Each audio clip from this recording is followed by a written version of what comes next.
Oh, showtime. Oh, hit the like, everybody. Come on. Let's get started. Okay, I'm up on Instagram as of now. Excellent. Fabulous. Wonderful. Terrific. All right. Then, let's try to do the thing. And over here.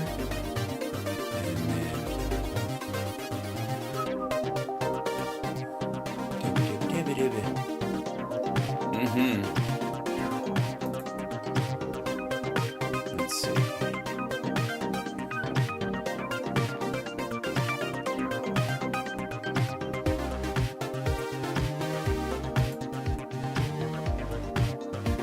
Oh, all right. Anybody need to send our conversation over to George? Yes.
Oh, yes.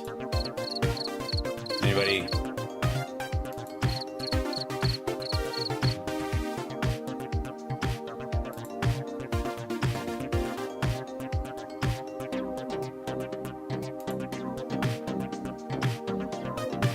All right, let's get started. I'm messing around back in the behind the scenes. What if I pull on this? No, that's a finger. That's not. Pushing that button, and we're good. Hey, welcome to the show, everybody. It's HAL Sparks Mega Worldwide, the greatest live stream in the history of live streams. Like, subscribe, give a thumbs up, support the show, etc., etc. Thank you to our Patreon supporters who keep the show afloat and are basically holding the line like Braveheart until, I guess, some billionaire kicks in and starts helping liberal media, which is never going to happen. So, which is fine because, I mean, what are they going to do? Do exactly what the right does and buy me a bunch of bots? I have no interest in that. Not only are they terrible conversationalists, I don't care what anybody says, but they, you know, they're just filler. You know what I mean? Bots in your chat and your viewership and in your subscribers, forget that. That's like you get a fruit salad, you order a fruit salad, and what's in it? All melon, honeydew. Now, honeydew, is it okay occasionally? Sure. If you're like, legally I have to consume fruit and the only thing available is there and this will get me out of financial and economic bind, perhaps. But not if I have any choices at all. You know, if you're sticking to ones that are actually fit for human consumption, when you get a fruit salad and you're like, oh, look at that. That's got some berries in it. It's strawberries and blueberries and blackberries and raspberries. This is a real fruit salad. Maybe a banana slice, but not much. But you know, it's one of that's what bots are to me. You know, they're the cantaloupe and honeydew of fruit salad. It's just not right. That said, I am creating an army of bots that will hunt down everyone else's audience members and annoy them on a one-to-one basis. So I've decided to just use AI agents to create a bot army that will not insult or degrade anyone, but they will just pester people. It's called Pester AI, PSTR .ai. I think to be cool and modern, I'm going to leave out all of the vowels except for AI, which is I found very difficult to do. Sure. All right, I'll get on with the show. Chat room, hi, how are you? You know, take what you will of that. But the funny part is that I'm just shooting the breeze and coming up with that. But now that I think about it, I kind of like it. I'm kind of for it. It's not a bad idea at all. Damn. And by the way, I'm showing this show in the Discord just to be a dick. But user settings. What would be the microphone on that one? It would be the voice and video. I'm trying to play around with what it would take to. It's the B3. What's in the thing like that? Something like that. And then output would be the via thing. Yeah. Voice meter. No, it'd be the initial aux. Yeah. Just eventually. There you go. Let's check. Hey, all right. Yeah, that sounds right. And I guess it'll just check for voice actors. Yeah, it works for me. Okay, and I don't know why. Let's see. Soundboard should be fine. Choose okay. Video settings. I like the video. I don't know why it always preview the video. It's fine. I don't know why the video flips. Why is it left? I don't know why it's backward. That's just dumb.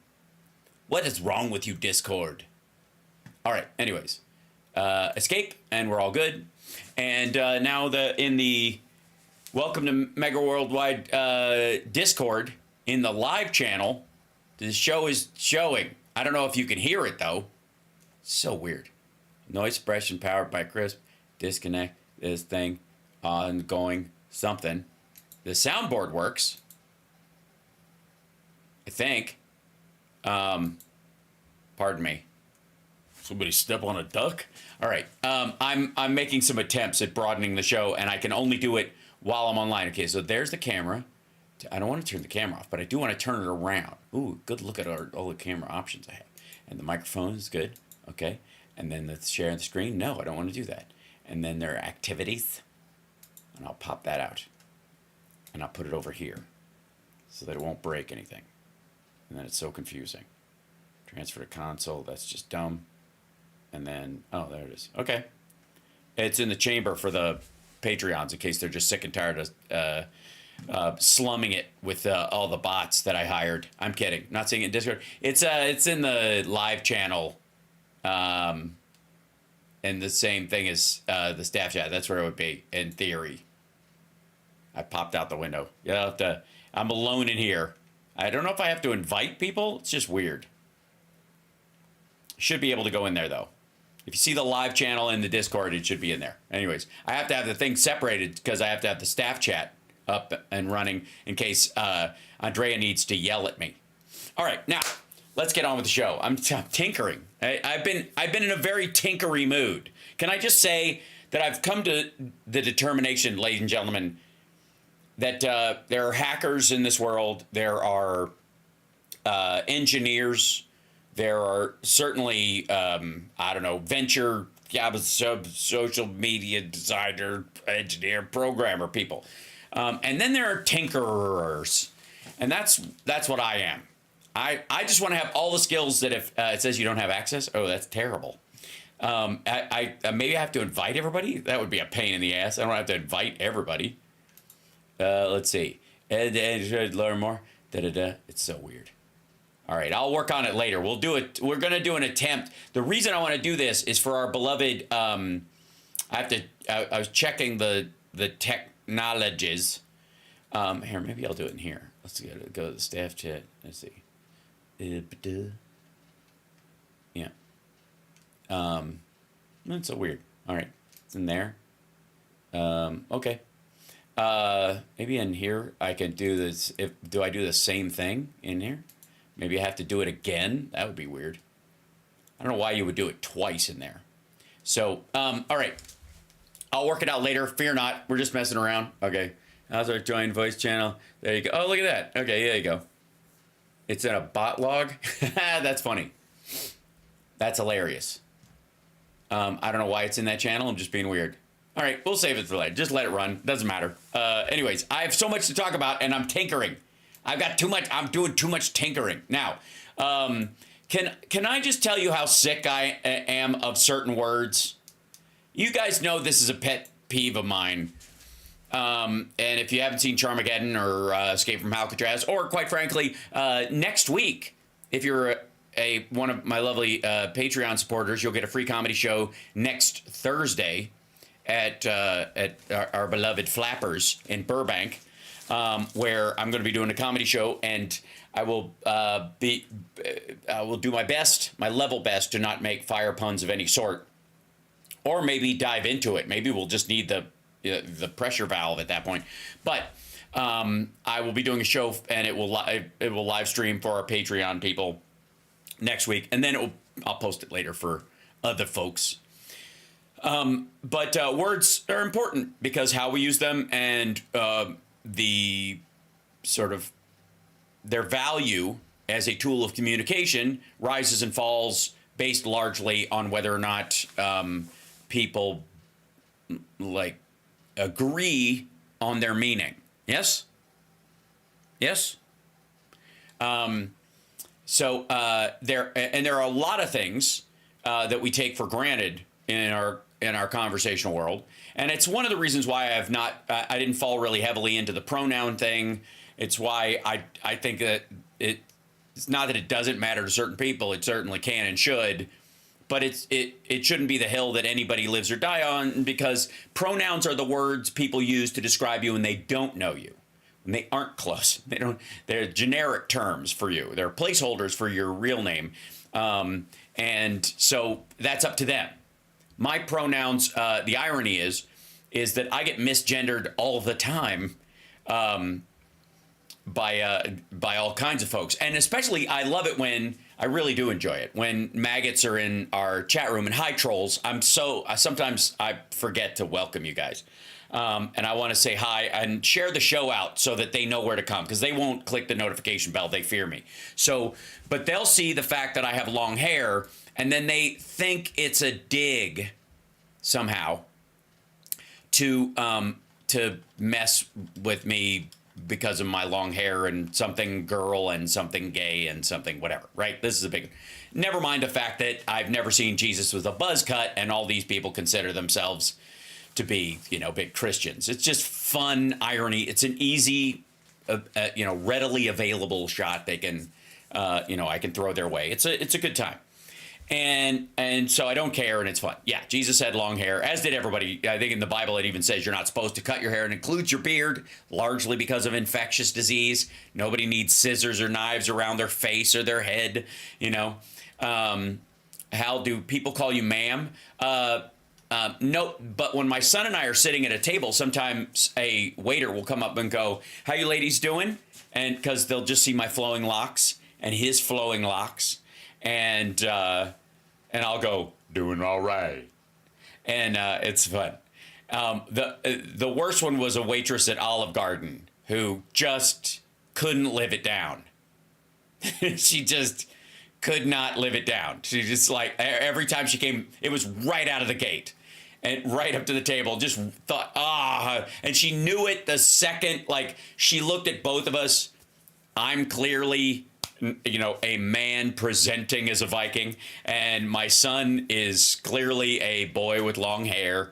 Like, there was no part where, okay, I'm being sensitive, whatever, and she just got it wrong, and she knew she got it wrong. Okay, super hilarious. And because he's wearing like a gamer t-shirt, like every signal. I have a leather jacket on it that says, "What's up, ladies?" I'm kidding. But just like every secondary signal she was getting, these are guys. They just happen to have long hair. Okay. And like right out of the gate, it's like, "Hi, ladies. Hi, gentlemen. I'm like, it's cool. It happens. Guys in this family have long hair. It's just a thing. And we're all good about it. But every time she came back to the table, she's like, "Gentlemen, like she was grinding on it. Now, part of it may have been that she was in the age range where it turned out later she knew I was Mr. Davenport. And so she went back to the thing and went, oh God, I did this or whatever. And somebody in the kitchen went, that's the guy from Lab Rats. He's got long hair now. And she, like the rest of it, she's like, oh, I can't say I love the show now, or I can't. And then I got a picture with her afterwards. It was very sweet. It's fine. You know what I mean? But I'm never going to, somebody else misreading it. Like, I experienced both of those things. Now, you can say that as a straight male with long hair, I have a certain privilege in that. You would absolutely be right. However, I also have the privilege to be able to tell you that it's no skin off my nose and it need not be any off yours. So you never give power away to people that don't care who the fuck you are. Right? Never go, this person's choice of words have the ability to ruin my day. Never do that. It's a bad habit. If it's accidental or it's emotionally shocking the first time, if it becomes habitual, fuck them. Never, ever give that over. And anybody who tells you to give that over to them is not your friend. So I'm telling you, yeah, long-haired freaky people need not apply. So I tucked my hair up under my hat and I went in to ask him why. So, this is just kind of an ongoing thing or whatever. So I've had guys in the chat, and I presume they're guys. I mean, there's occasional maggot lady. I assume all bots are male. Is that sexist of me? Is that transphobic or sexist of me to assume that all bots are male? All the troll bots, anyways. I assume all chat bots that work for airlines are female, though, because I think they can help me. So, yeah. Anyways, I'm just messing around. The point I'm trying to make is that there are all these people who want to have you give your power away to somebody who doesn't like or care about you, and that's always bad. Gotcha. Invite. Let's see. Hold on. There you go. And then I'm fixing that right now. There you go. And I don't know if this will... just checking to see if this works for you guys. We won't have to use this. Just Andrea and Mark, you guys can check in there as well. I think... I don't think CSL need... Oh! I can hear you. That's funny. Yes. Right. We don't have to work it out. I'm just checking it right now. So I will mute you so I don't hear you on the show, but it sounds okay. Hold on. Does chat room, check for me, Andrea. Say hello. Okay, so that's not going through there. 1 second. I'm going to do that again. The Discord will go into this one, and we'll go into... Can't go into that guy. Can't go into this one. It'll loop back if I do that. Yeah, hold on. I have to change the microphone to another one. That one. And I think you should be able to still hear me there. And then I can change the speaker out on it. On Discord to be, let's see. The Discord go to B3? No. Oh, that won't, yeah. I don't want to create a loop back in there, but I'm pretty sure. Can you hear me, Andrea, through there? Yeah, I can hear you fine. Excellent. And then say that again. Let me check the audio on the other one. I can hear you fine. Look at that. Now, ladies and gentlemen, say hi to Andrea. She's talking to me via the voice chat in Discord, which is fantastic. Hi, everybody. Yeah, look at that. Yay. Big round of applause for Andrea. And in future, what I will do is that, I want to be able to take questions, like we do it from the chat room in there. And right. One of the ways we can do it is like maybe live on the radio show or other stuff. This would be the source. This would be the way I could get audio to and from. The next thing I just have to figure out is if you guys will be able to hear the guests, because I've been living in this ridiculous hell of trying to of video not wanting to hear, the people in there not being able to hear each other. So look, everybody's saying hi to Andrea. Listen to that. It's cool. Hi, everybody. But then we got to figure out how we're going to get Johnny to do it. Oh, no, he'd be in the same thing. He would just talk. He wouldn't have to farm them. He would just be able to speak. Yeah. Oh, and Mark, I just sent you an invite, so you should be in there, but I will work that part of it out. It's not important that it's in this channel room. I'm just trying this out in this space, just so you know. All right. Excellent. Well, I'll hang that part of it up now so that I don't have audio overlap, Andrea, but I will see you guys later in there. So I'll see you in the staff chat and all that stuff. Very cool. Okay. Okay. Very exciting. Right. Okay, there you go. Thanks. It's a good try. That was a good attempt on that or whatever. Now we know how to do that.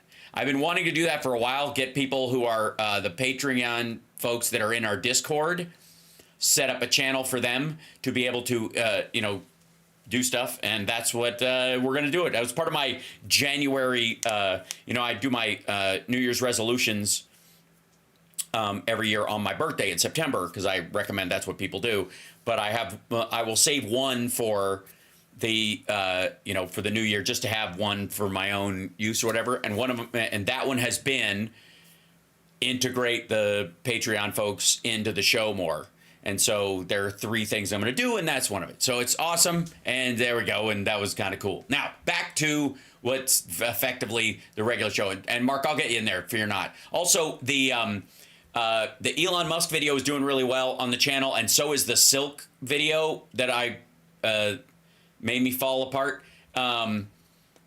Please share those or comment on them on the channel if you guys would on YouTube. That really helps.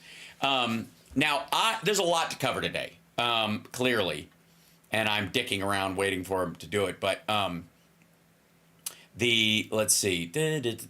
Well, let's just jump straight into it. So the first one is this one. Now, let me full disclosure. I don't pre-watch these videos, and so I have my own feelings about how often some of these things go. But in terms of the fires, there's so many moving parts in California, and there's so much mincing of words around these things that I honestly don't know what the reference is in this video, and I'll show you what it is. And I only chose it, for one reason, because I love a challenge, and the other one is because who needs this mix?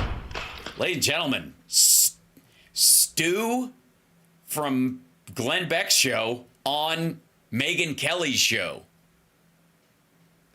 I guess the big question for Megyn is, who canceled? This is CNN fact checker incorrectly checks facts. Incorrectly checks facts about LA wildfires and reservoir with Stu Berger.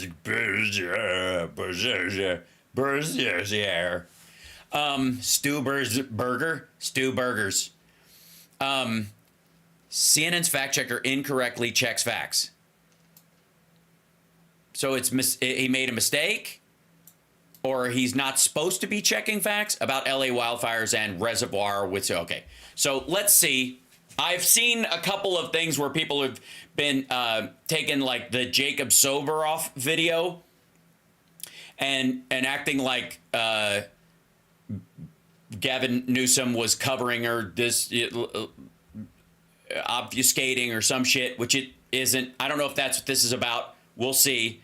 If not, we'll get into it. He gets caught out in front of the fires by NBC's Jacob Soboroff. Oh, yeah. Okay. Right out of the gate. Yeah. So she means Newsom. I don't know why you wouldn't say at the top of your video who the person is. What happens if it's an all over the shoulder and people are like, who is Jacob Soboroff talking to? By the way, Soboroff's lovely. Who is further left than Gavin Newsom? No, he isn't. Trust me, I know him. I worked with him for a year plus at NBC and spent a fair amount of time with this guy. Very far left kid. Also, no, he isn't. He's just very empathetic. He's not far left. He's not a communist. He's not a socialist. He's like, he's not far left at all. He just is empathetic towards the plight of immigrants, I think, mainly, and that's where she gets it from. He's like far left. He like gives a shit what happens to people. You know what I mean? Like his big cause celeb, if you'll recall, Jacob Soboroff, was about the family separations. And again, this would be another situation where I would make an argument that there are no partisan issues, only partisan solutions. And so solving part of the border problem, the border being a nonpartisan or, bipartisan issue, what makes it partisan would be being for family separation as punishment to scare immigrants away, which is the Stephen Miller thing. So Jacob Soboroff is, no surprise, as a human being, is against that.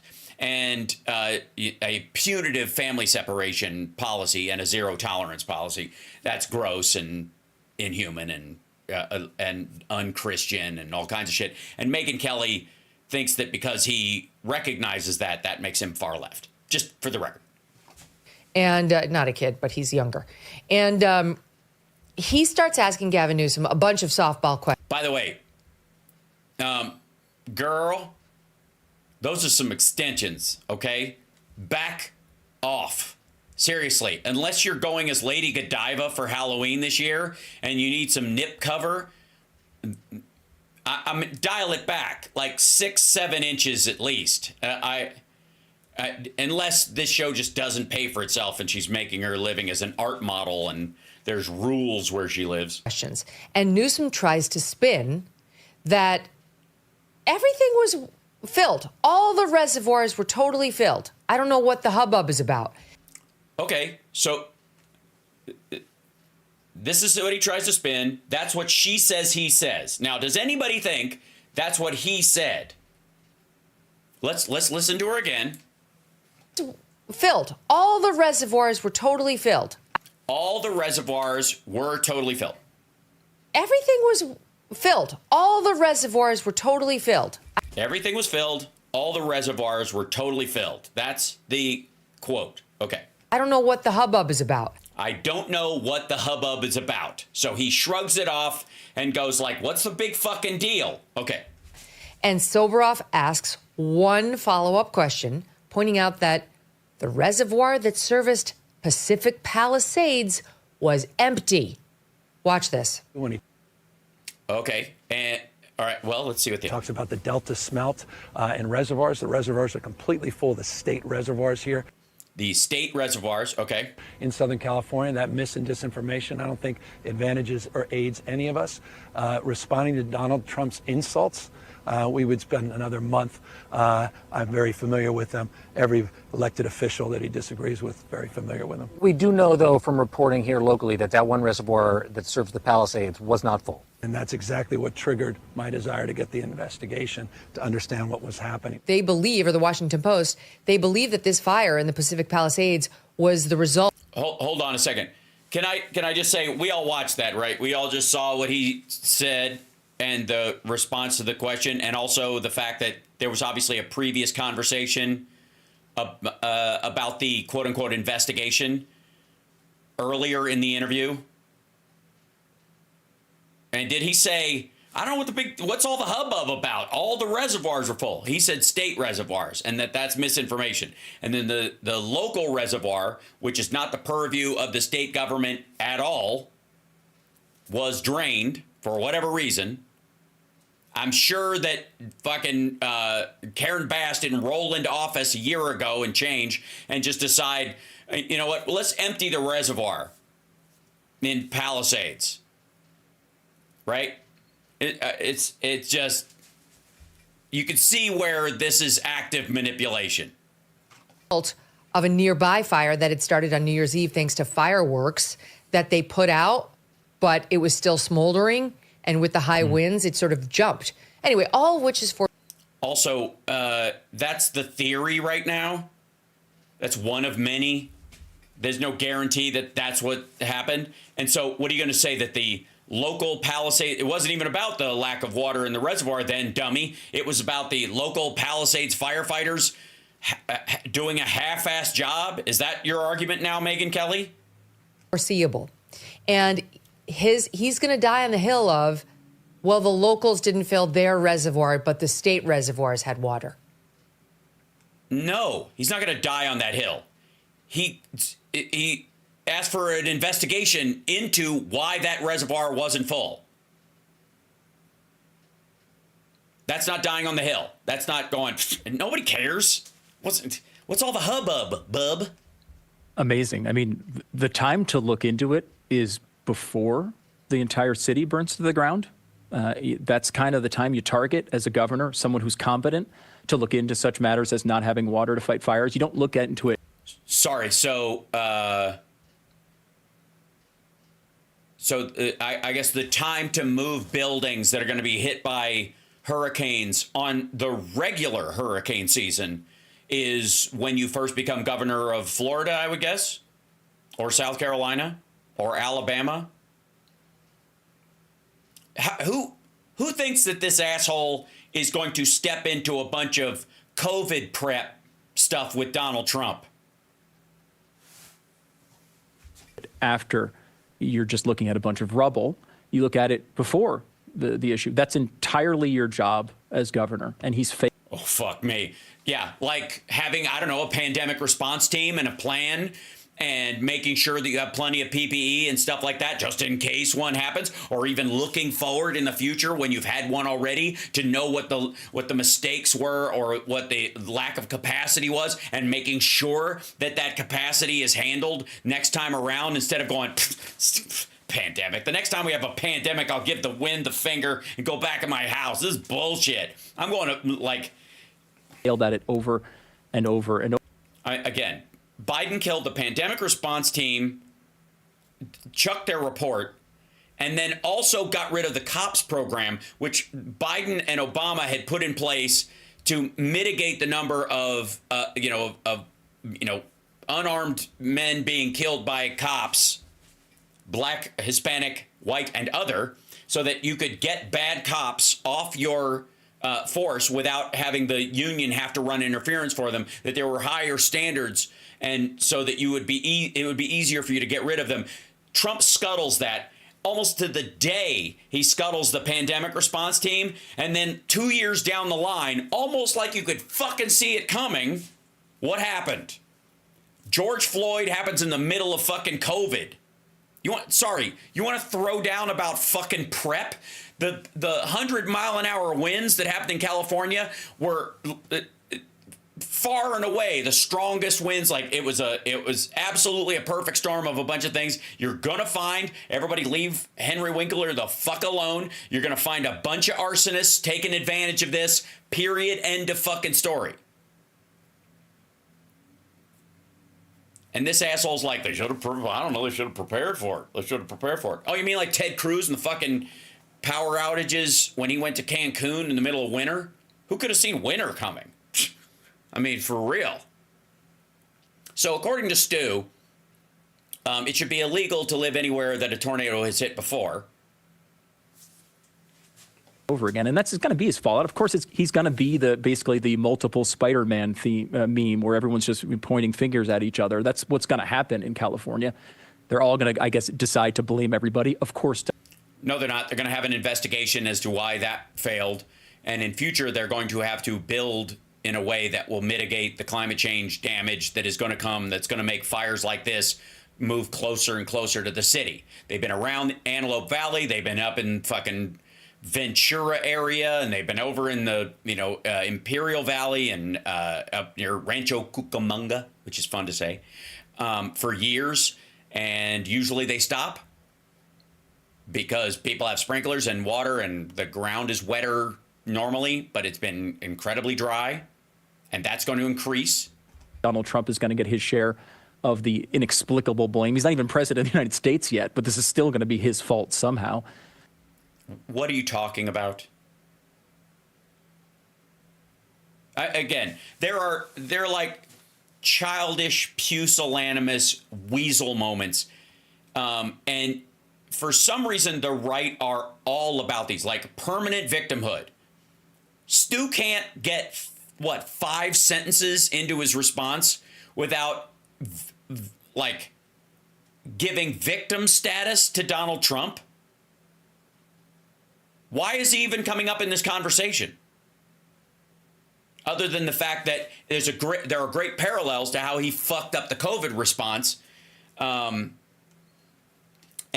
which I'm sure many of you were aware that there is a group that hates the whatever Operation Fart Steed Captain's log that he put together more than they hate Fauci. Mm-hmm. That's all out there. And this is something that, as you point out, that's all out there. They're going to blame Trump. That's all out there. Shut the fuck someone up. like Ron DeSantis doesn't do. They look at this stuff in advance and try to fix it before it happens. What? Wait. Whoa. Hold on. Hang out for a second. Somebody like Ron DeSantis? Okay, listen. Hold on. This is going to annoy me now. Oh, fucking naive. Here we go. Let's see.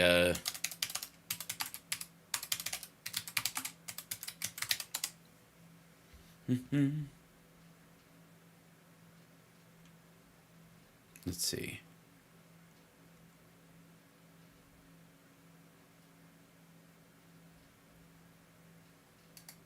I'll go to this one. This one.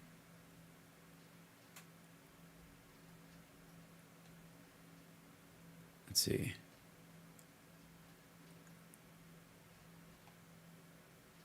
I'm trying to find one updated map. That's 22. I'm gonna go closer to now.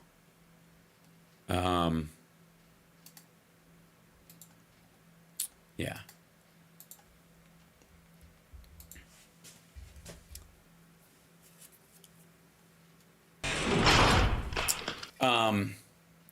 Hurricane Milton caused largest insured losses from any natural disaster in 2024. Analysis concludes overall losses from the storm totaled $38 billion, as not all losses were insured, because even then they still would consider it a loss. Hurricane Milton, which hit Florida in October, caused about $25 billion in insured losses, the largest amount of insured losses from any natural disaster in 2024, according to an analysis by Munich Re, International Insurance. Overall losses from Milton total $38 billion. Not all losses were insured. Then here you go. Major Florida grower to hold on, let me scroll this up here. Major Florida grower to end citrus operation after years of hurricanes and tree disease. But you know, DeSantis is on top of this, baby. He's got it covered. This is 6 days ago, but I mean, how long is he? I mean, he hasn't been fucking Florida governor for very long. He can't foresee this. Major grower said this week it is abandoning its citrus growing operations, reflecting the headwinds of Florida's signature crops are facing following a series of hurricanes and tree diseases. Alico Inc. announced Monday that it planned to wind down its citrus operations after the current crop and harvest later this year. About 3,400 citrus acres will be managed by third-party caretakers for another season through 2026. Fort Myers-based company owns 53,000 plus acres across 8 counties in Florida and 40,700 acres of oil, gas, and mineral rights in the state. About a quarter of its land holdings will now be slotted for potential developing commercial or residential projects in the near and long-term future, the company said in its news release. The company said its citrus production declined by 73% over the past decade. The impact of hurricanes Irma in 2017, Ian in 2022, and Milton in 2024, 2 of which, when did DeSantis become... Was Irma him too? So literally these last 3, weakened trees from years of citrus greening disease has led Alico to conclude that growing citrus is no longer economically viable for us in Florida. Did you hear that? Growing citrus is no longer economically viable for us in Florida. But thank God, don't worry about it. DeSantis is looking ahead. Florida citrus industry struggles to bounce back after Hurricane Milton devastated crops. No, they haven't looked ahead. It's all fucking rear view mirror Monday morning quarterbacking shit. And Gavin Newsom has had multiple issues like this. I mean, if you go... Multiple issues like this. Okay. No, he hasn't. Sorry, did we have have like the rest of the fires blazed like this out of control? The Franklin fire, any of those? I mean, these are extraordinary circumstances, but did we lose half of fucking San Francisco or half of San Diego? Did Irvine get cratered? Fuck are you talking about? Back to even his handling of COVID, which was horrid and Based on what? horrific. It's horrid and horrific, okay? So California's Gavin Newsom's handling... Hold on.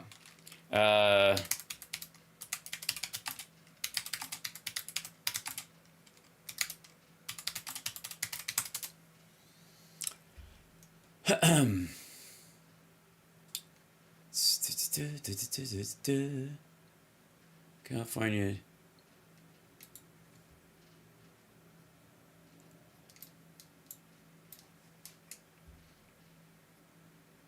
California COVID-19 deaths near 90,000, but per capita rate is among the lowest in the U.S. Okay, so that's what Stu means by horrific and horrendous. What he means is he would have rathered more Californians be dead per capita. He just wants more dead people. It was horrendous that more Californians didn't die. California's COVID-19 death toll is on the cusp of 90,000, a tally that comes in as the U.S. is nearing its own milestone of 1 million deaths. This is from 2022. As of Friday, California reported 89,851 cumulative deaths since the start of the pandemic, up 269 from the previous week. No state has suffered more total pandemic-related deaths in California. However, on a per capita basis, California has the 11th lowest cumulative COVID-19 death rate, with 229.5 deaths per 100,000, according to data compiled by The Times. Roughly a year ago, a similar analysis revealed California had the 22nd lowest cumulative death rate of any state. California also now has the lowest cumulative COVID-19 death rate of the nation's 10 most populous states. By comparison, the cumulative death rate in Florida is 359 for 100,000 residents. In New York, it's 348. So Florida's was higher. Florida's cumulative death rate per capita was 359 per 100,000. And California's was what, 200 something? Beg your pardon, I scrolled past it, didn't I?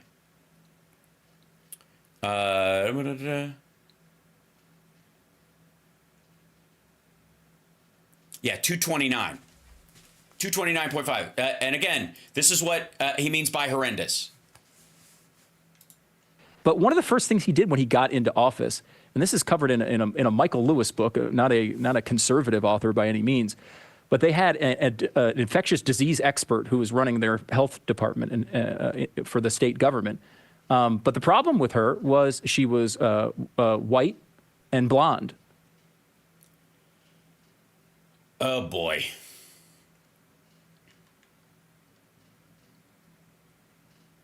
So she was fired because of her race and replaced with brown lady?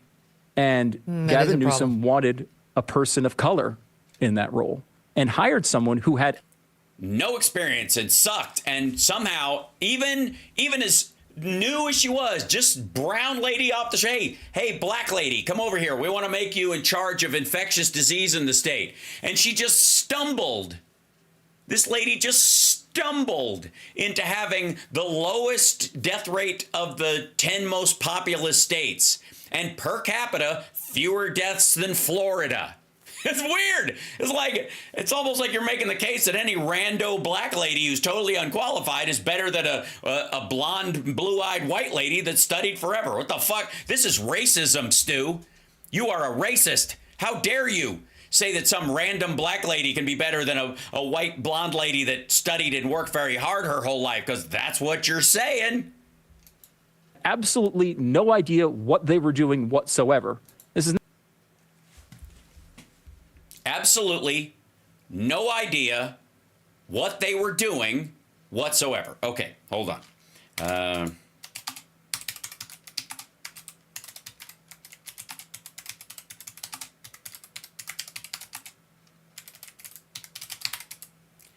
It's a pretty big fucking standard, I think, right?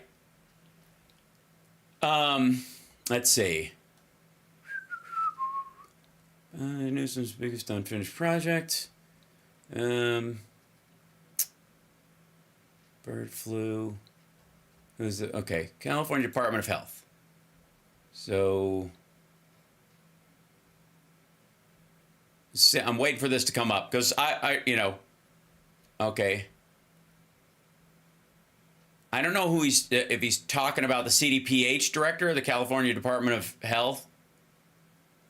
Until the next director, she will work recently announced upcoming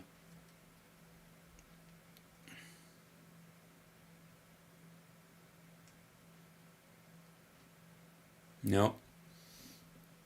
Dr. Paragon, let's see. Department of Health, let's see. Office of Communications, Home. Let's try to find who could he be talking about? Let's jump straight in here.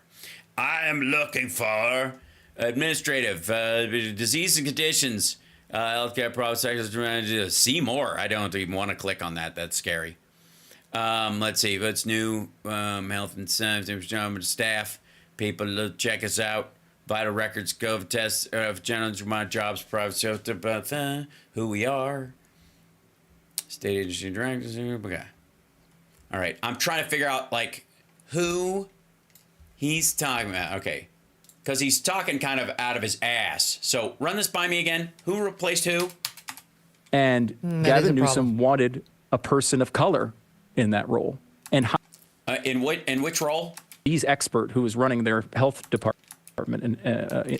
Infectious disease expert who is running their health department. California's Department of Health?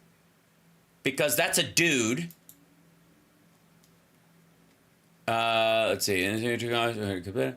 Biggest, okay. Governor enters second half of his full term, issued about nearly 6 years, took out as a healthcare governor, steered billions of public safety, but more than 1 million residents living in the U.S. without authorization now qualify for MEGAWORLDWIDE. That's why they hate him. Reining in costs while imposing rules of doctors, far failed to deliver, blah, blah, blah. Some of the signature health initiatives shape his profile, organized lightly, almost state money, fuel MAGA tax dollars. So, right. I'm going to find this fucking person. Anybody wants to shoot it in the chat, if you guys could find it, because I'm, let's see. How about Newsom appoints new infectious disease something, whatever. Governor announces appointments 1/7/25. That's the new ones. That's Erica Pan. Okay, Pan, Kathari, finale among governor appointees. She activated. Okay, I might have found it. Might have found it. Hold on. Okay. Chiak, the let's see. Pan, Kathari, Finelli among governor appointees. Erica Pan, Deputy Director of the Center for Infectious Disease and California State Epidemiologist, CDPH, has been appointed as California State Epidemiologist. Pan has served as the Interim Health Officer and Director of Division of Communicable Disease Control and Prevention at the Alameda County Public Health Department since 2011. So clearly she doesn't know what she's doing, has no idea what's going on. Dr. Pan was Director of Public Health Emergency Preparedness and Response at San Francisco Department of Public Health in 2011 and Director of the Bioterrorism and Infectious Disease Emergencies Unit as SFDPH from 2004 to 2011. Okay. Siobhan Kathari, Chief Deputy Director, California Department of Social Services. Siobhan Kathari has been appointed. Ms. Kathari was served as the Director of Mariposa Health and Human Services Agency since 2018, Director of the Mariposa Human Services Department. That sounds like, from the name, maybe who he's talking about. Susan Finelli, Chief Deputy Director, Policy and Programs, California Department of Public Health. Susan Finelli reappointed to her role. Nope. Okay, still. And Kayanth Kumar is the Dental Director. Full announcements from here. Okay. Governor announces this is 6/29/20. This is the first thing, when they're talking about the first thing he did coming in.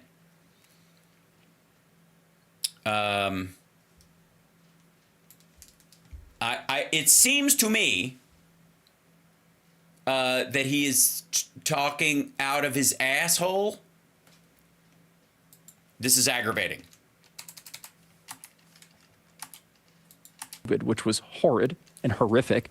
But one of the first things he did when he got into office and this is covered in a Michael Lewis book, not a conservative author by any means, but they had an infectious disease expert who was running their health department for the state government. No, they didn't. Okay, hold on. Michael Lewis, Gavin Newsom, Health Department, black, white lady. I don't know what the fuck. How do we even find this? Gavin Newsom slam for token. Here it is. Okay, this is it. Here comes. This is Stu's story. Gavin Newsom slam for token black woman appointment. Democratic Representative Senate candidate Barbara Lee slammed Governor Newsom's pledge to appoint a black woman to the Senate in the case of vacancy as a token appointment. Wow. Newsom, also a Democrat, meet the press over the weekend. Lead progressive comments. Okay. Representing areas including Oakland and Berkeley, criticized Newsom's remark in a statement on Twitter. Blah, blah, blah. Troubled by the governor's remark, the idea that a black woman should be appointed only as a caretaker to simply insulting to Callan's black. Huh? Oh, because she was running at the time. What does this have to do? Wait. This is about the. Yeah, this isn't even about that. That's not about healthcare. That's about the vacant seat. Gavin Newsom may regret pledge of California. Legislative victories. Students reduced pledge to appoint black women to Senate. Omnibus Act. Doctors who warned thing. Tell me more about Kelly Corrigan. Hold on. Maybe this is it. Tell me more with Kelly Corrigan. Nope.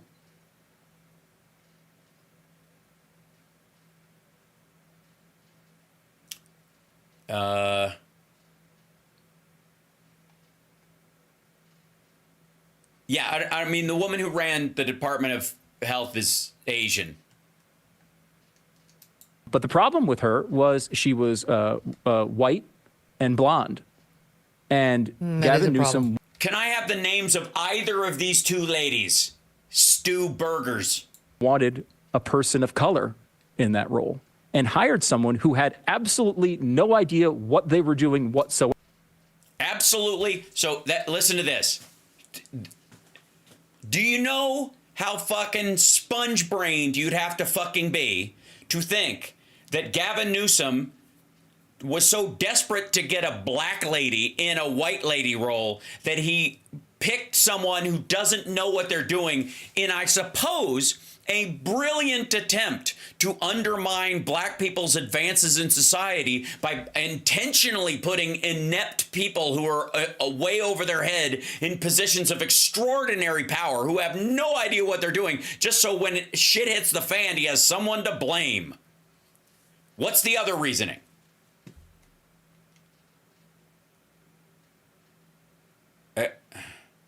Okay, wait. Oh, okay. Charity Dean. This is what we do. Okay. America fumbled the pandemic. Michael Lewis shows us how it happened. Fans of one can only hope for a similar thing, but Lewis tells his story as always to us. This would be the book, The Premonition. Born for a test, the premonition follows naturally from the fifth risk, on some cover in between. Several years, Trump got incredibly lucky, kind of skated along.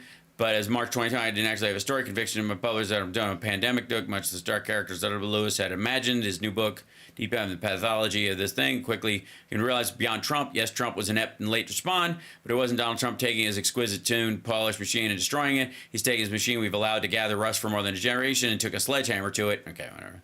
They said, hold up, good. Destruction, yet his means. California state, okay. And yet it has the means. You could have inside the state government or inside the U.S. government someone who is exquisitely suited to running the pandemic response, and the government would never find them. Lewis said as he learned from Todd Park, an entrepreneur who served as chief technology officer during the Obama administration, that in any large organization, there's invariably an L6, someone 6 levels down and no one knows they exist, who is perfectly equipped to tackle a given crisis. That was a shock to me. What? Why would that? That Charity Dean was transparently, obviously, the most intellectually and psychologically suited person to lead California's crisis response, yet she was actually barred from meetings discussing the pandemic. Her politically minded boss even ordered her in January 2020 to quit using the word pandemic in communications, even though Dean knew what was was coming. For state-conscious executive Lewis, aware of the L6 phenomenon can be liberating. If you're a gifted manager, the first thing you do is find that L6, and you've got to give it to Gavin Newsom. He brought in people from outside who could shake up the status structure of the institution and find charity. He didn't do it until end of March. It would have been nice if he'd done it in January, but he did it. But characters like Dean find themselves in impossible situations. A local official makes the best of decisions. One saved lives, run a town hall. Also, it sounds like everybody scrambled by March. Fuck you. Like, that's when the lockdown happened. That's when it was clear that it was bridging past a certain a point of no return. March was the big window. Prior to the pandemic, Chief Dean was dealing with multi-drug resistant tuberculosis, hepatitis C clusters, and meningitis scares. Unlike many of her peers, she was willing to make the unpopular calls required, but she didn't have the social power really to fight. Again, I don't know if this is the full story that he's going to, but this seems to be in the general direction. This is the writer. This is the somewhat of the story. Lewis is taken informed by his chats with CDC old-timers that the agency earned its solid reputation for eliminating smallpox in the 67s prior to soldiers and a public lacked immunity. It's a very sound decision. It turns out the wrong decision. They decided to vaccinate everyone. Lewis explains the pandemic never materialized and some people actually died from the vaccine. This is 76 swine flu. Fire disgrace under Ronald Reagan's watch to control the pandemic. What America's drama, blah, blah, blah. This is indeed a problem. Lack of common enemy. As we found the enemy within. America's us versus them. Dynamic is powerful.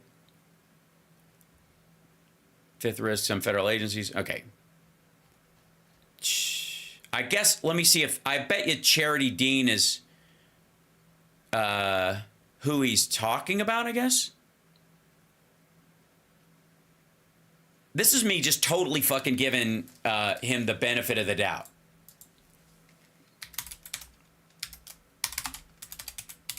Whoops.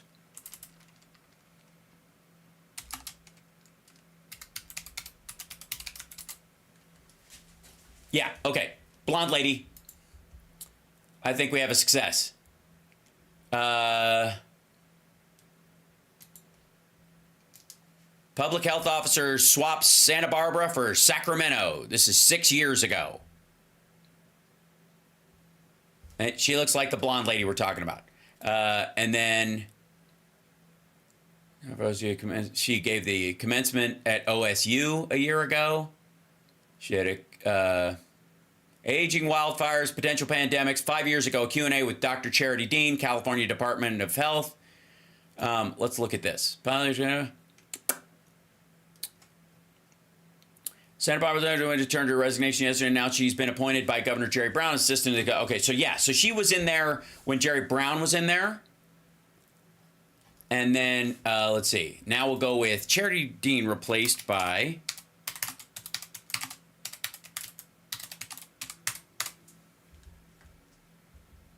Let's see. Charity Dean, Wikipedia, the American Public Health Official. Detroit appoints new... Detroit?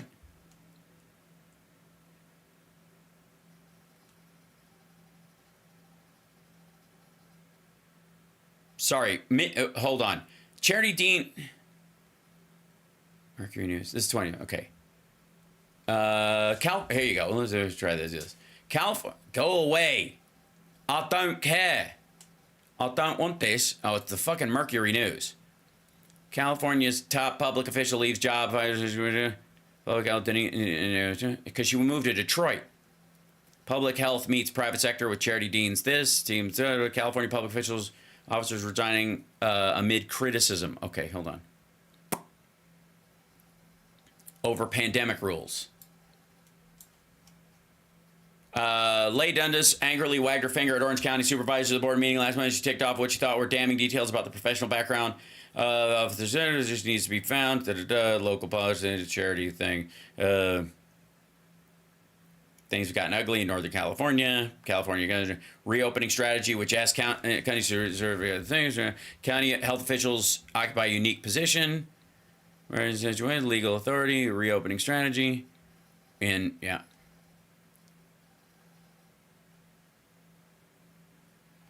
Grumble. Hold on. We're going to find it. Charity Dean, American, she served as Assistant Director for California Department of Public Health during the COVID-19 pandemic. She's also CEO and founder of the Public Health Company in Detroit. She was replaced by a new Director of Civil Rights Inclusion.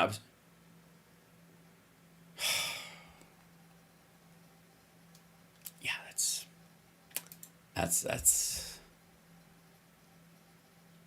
She wasn't.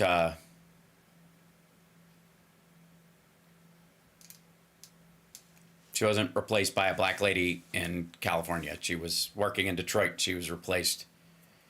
City of Detroit looked within to appoint a new director of civil rights, inclusion, and opportunity to replace Charity Dean. Charity Dean, who used to run that thing, resigned during COVID or at the end of it. She moved over to Michigan, and then she was replaced by a black lady in Detroit, where she was working in Detroit. This would seem. That's the best I can come up with. Or it could just be that Stu's full of fucking shit. However, this is not me talking about this. Again, this is a liberal author who describes this story in detail. And he describes the story in detail. Fuck me. Matthew Lewis, Gavin Newsom, Charity Dean, something like that. Dr. Science who warned officials about the oncoming thing. Lewis writes at the beginning of the pandemic, the people was Dr. Charity Dean. Okay, here we go. Focus of a new book. I'll fix it next time. Go away. Doctor scientist who warned officials about oncoming pandemic. Focus of new Michael Lewis book. Okay, this is interviews. One of the people, Lewis writes at the beginning of the pandemic when it was Charity Dean, a disease control expert and assistant director of California's Department of Public Health. In January 2020, Dean was alarmed when she saw images circulating on social media that appeared to show Chinese authorities welding apartment doors shut to keep residents indoors. And watching those videos on Twitter, because I had no other source of information, I thought, they know something we don't, and this is real. Yeah, you could have watched my show. I was talking about this fucking Christmas of 2019. Let's see. Dean's hunch was she guessed there 100 undetected cases. She did what she called dirty math on her whiteboard, playing. Why's it got to be a whiteboard all the time? All right. So you're doing the dirty math on the whiteboard, and you sit back and you think, Dean, I thought, oh my God, I don't believe this. It's 20 million in May. Her projection 20 million cases meant California would be infected within 4 months unless officials intervened. What was the response you told your bosses? That disbelief, shock, and then irritation. Why irritation? Because I think it's just really hard for the human brain to grasp the exponential growth of an existential threat. I asked not to use the word pandemic because I was asked not to use the word pandemic because it might scare people, but I was scared, and you thought people should be too. Absolutely. This isn't Newsom. This is people she worked with at the Department of Health. Charity, who thinks she's all alone, all in the world, aware in January that this pandemic is going to sweep the United States and nobody's doing anything about it, including her state government. Nobody was listening to her, and all of a sudden she's introduced to the Wolverines. When she finds these people, it's like, yeah, these are my people. Who are the Wolverines? A group of 7 doctors, all of whom at one point had either worked in the White House or together, who stayed in contact and kind of helped the country. And it's the fucking pandemic response team. They're called the Wolverines because of Red Dawn, right? Government defeats. In other words, they were guerrilla disease fighting operation.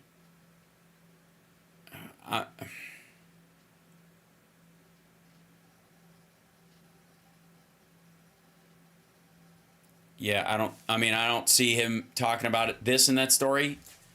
Where's this fucking, I want the detailed story, son of a bitch.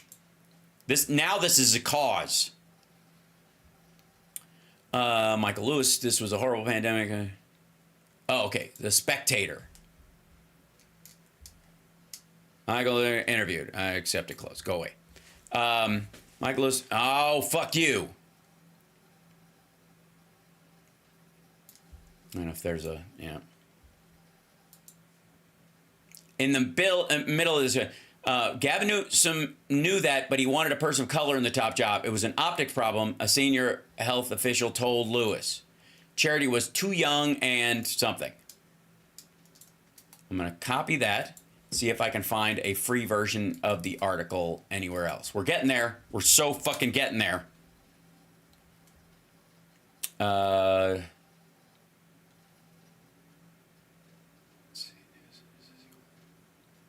Okay. That's the Spectator again. Son of a bitch.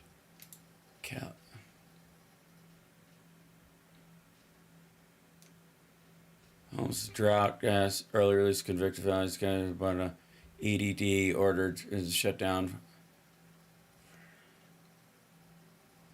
High speed rail. Jesus.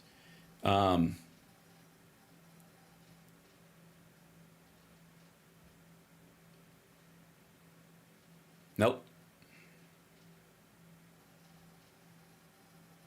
Wildfire prevention effort. It's not in that one either. Son of a bitch. I want to find this. Yeah, so you'll see this. This is in The Spectator. Gavin Newsom knew that, but he wanted a person of color in the job. This is spelled with a U. It was an optics problem, a senior official in the health department told Lewis. But I can't see the whole article without buying it, and that's annoying me because I want the details. Church is burned down. Who's how many times can a government be elected? Who's running?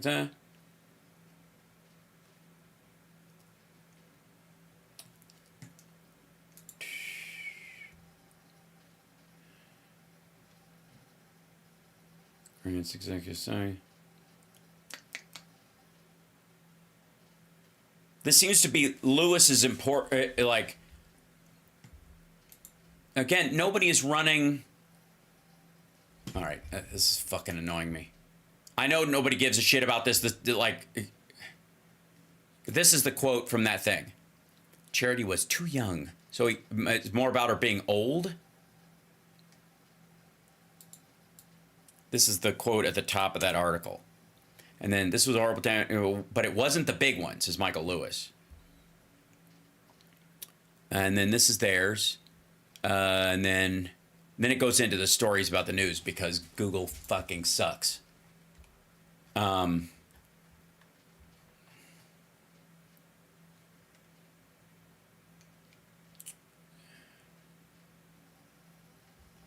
hold on. Let's see. News, maybe? I don't know. Church burned down in California fire. Okay, nope.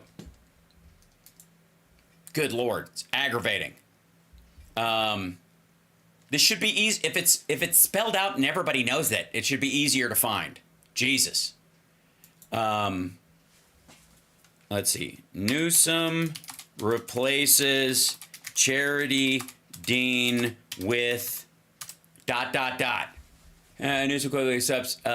Let's see.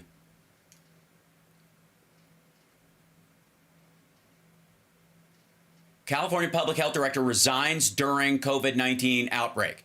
California Sonia Engel approached. She's leaving her job, becomes the second top ranking official. Okay, hold on one second. We might be getting close. All right, let's try this guy right here. California Public Health Director leaves job 5 months into COVID-19 epidemic. Sonia Angel, saying he did not want to discuss personal matters. Engel's resignation filed human technology errors that caused a significant undercount of coronavirus cases. At the end of the day, the buck stops with me. I think I want to thank Dr. Engel for her leadership. It's one of those difficult things. Somebody leaves you as a friend, someone I respect.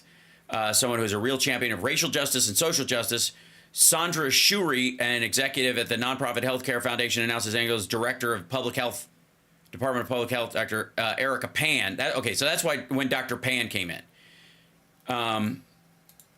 Ask whether the Department of Public Health failed to inform him about the glitch immediately. Newsom didn't directly answer the question, but appointed the department leadership changes. We've made adjustments to our team, a new approach to how we address the issue is it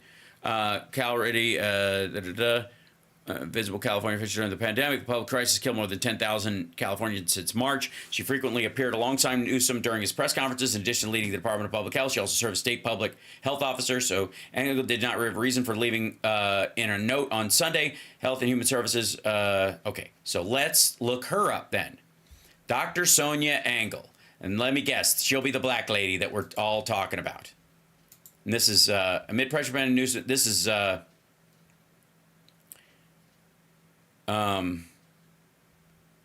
Sonia Engel, Director of Public Health. That's her.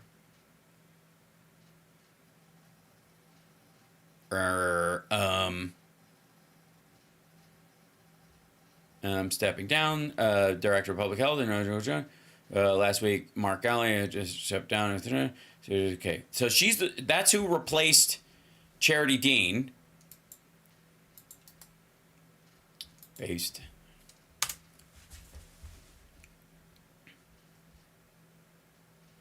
Appoint a new Bloomberg professor of, she works at Johns Hopkins School of Public Health now.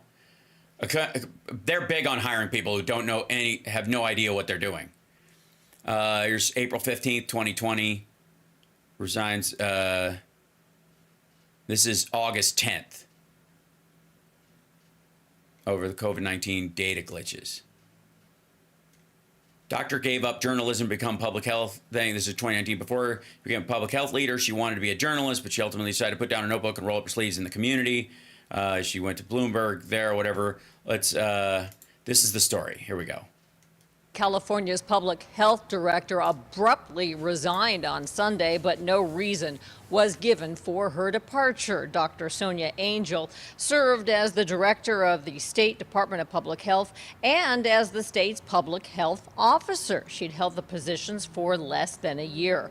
Dr. Angel announced her resignation in an email to the department staff on Sunday, and in it praised her colleagues for their work battling against the coronavirus. Dr. Angel's departure comes just days after a technical glitch was discovered in the state's computer system, resulting in the undercounting of COVID-19 cases. Dr. Angel is also leaving as California battles a recent surge in cases and hits a grim milestone of more than 10,000 deaths statewide. 38 of 58 counties are also still on the state's watch list. In the meantime, LA County hospitalizations continue to decline, but the county is expected to pass 5,000 COVID-19 deaths in just. Okay, so that's the lady that replaced.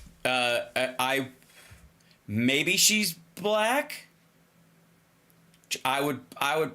She seems Latino, but she's also like. She clearly like worked in healthcare before that. It wasn't like she had no idea what was going on. It seems like there was a technical issue with the data collection on it, which is a totally different job than understanding even infectious disease itself. It's more of a managerial problem, I would argue. That seems like an accountant issue within the department. Who's making sure the numbers are real and they're getting the right data, because you need the right data to make the right decisions. And if she's the bottleneck, again, like the idea that somehow she's responsible for that particular glitch or stepping down, or that's some sort of big scandal, is just dumb. No idea what they were doing whatsoever. Yeah, which is just a lie and gross. I assume, Stu, that's because she was brown, because she had worked in healthcare and advocacy, period. So she obviously knew a decent amount about it. Right? But again, well, I guess. So Trump knew how to manage the pandemic, and that's why we had more deaths than anyone. Except China, who lies about all their numbers. This is not me talking about this. Again, this is a liberal author who describes this story in detail. Fuck me. And I'm sure I wouldn't have agreed with everything that an infectious disease expert would have recommended for COVID either. You wouldn't have done it. Probably would have my problems with it.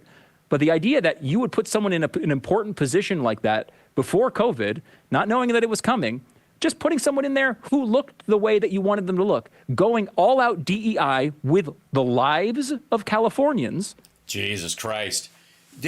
How about this? How about just scuttling a program entirely right before the pandemic? Just because it had a black dude's name. You want to talk about the inversion of the absolute baseline racism of Donald Trump, the man, scuttling stuff just because it had Obama's fucking name on it. I mean, the pandemic response didn't even have that. It was just part of his legacy. And you're like, anything I can get rid of his, fuck it. I don't care if Americans die. Instead of picking someone who was already on staff and already lined up for the job, who was an infectious disease expert because she was white and blonde. What if the next attack, what if COVID hadn't happened and it wasn't infectious disease that we encountered in the Department of Health specifically, but a rise in, like parasitic or mutagenic factors, toxins?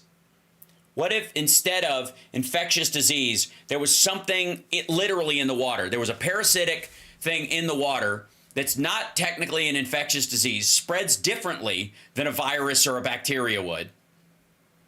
and you'd put somebody in charge of it that was graded infectious disease. They were a specialist, as a matter of fact. Then what? What if they just kept looking for an infectious disease answer because that was their realm of specialty when it turned out to be parasites in the water or toxins in the water? And they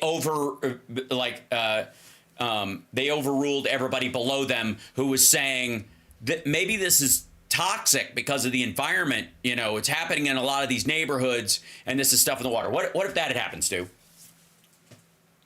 This is before COVID. Do you see how fucking dumb this is? Like, this is the lamest version of Monday morning quarterbacking I've ever seen, while both of them are lying about what Gavin Newsom actually said. This sort of stuff has been foundational to Gavin Newsom and the way he has run the state of California, and people shouldn't forget it. This is his fault.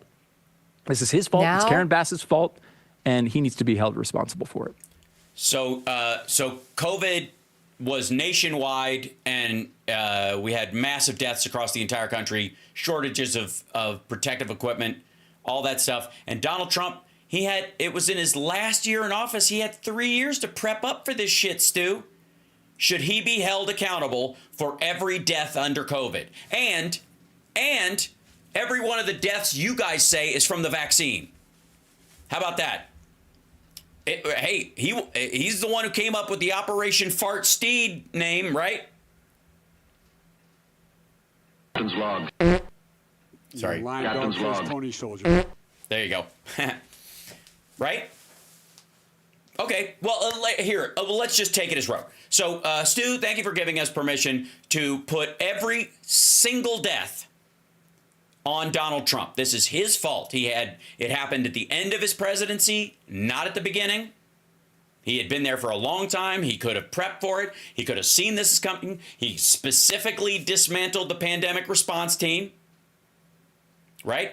So all those deaths are on him. And anybody who thinks the vaccine is a way to chip people, or anybody who thinks it's toxic, or that it causes, mutations or birth defects or any of that shit, that's 100% on Donald Trump, according to Stu. Now you've got the media, including CNN's fact checker, air quotes, Daniel Dale, trying to tell us that there was no shortage of water in LA. I mean, we know that the reservoir that serviced the area that burned to the ground was empty. But he's like, there's absolutely no problem with shortage of water in the... Right, because it was a water pressure issue, and you're gonna split hairs on the water pressure issue? LA area. Listen to this moron. There is no shortage of water in the Los Angeles area. The reservoirs are at or above historical levels. The water is there. Now, we have seen high-profile issues in one part of the city, Pacific Palisades, where some hydrants were dry or did not have a lot of water. But that was not because there was not enough water in the region. That was because of technical, logistical, infrastructure issues. Yeah, you don't let him finish the whole fucking statement there, Megan? You're not going to let him finish the whole sentence. You're just going to cut him off right in the middle of it. Is that how it works? Because I do that sometimes on my show, but then I continue and let the person finish what they were saying, even if they're a disgusting piece of shit such as yourself. Infrastructure issues. Okay. Yes. Yeah, water pipes, the entire the dams, the reservoirs themselves, the pumping stations, that's all infrastructure. That's what we call infrastructure. That's part of infrastructure. And if the pumps don't work, it doesn't matter how much water is in the reservoirs or not in there if nothing's going through it. The LA Times on Friday, a Department of Water official acknowledged that the reservoir's absence, the one we're talking about for Palisades, likely contributed to some diminished pressure and dry hydrants in upper regions of the Palisades. Likely contributed to. Is it solely responsible for it? No. Would have more pressure been from that full reservoir have driven that pressure up significantly? Probably not. The reservoir's absence. Hold on real quick. Hold on. Just, Matt, real quick.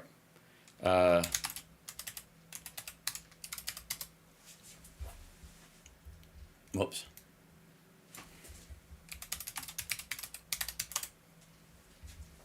Mm-hmm.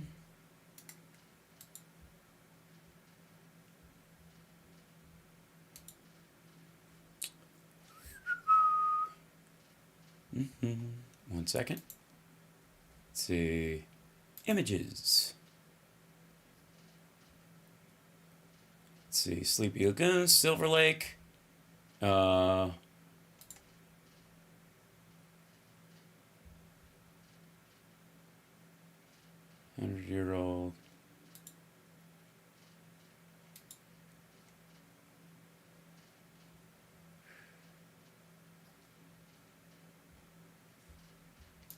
Here's the Encino Reservoir. That's about 6 miles away. That's a relatively new picture. That's recent. Let's see. How about the... let's see. Mandeville Canyon Loop. Where is this? Let's see. What's this guy? Try to... Just to show you a couple of these. Let's see. See. There you go. Here's the... I'm going to find a recent picture of it. Here's the...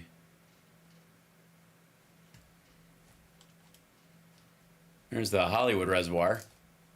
Now, here's a little story.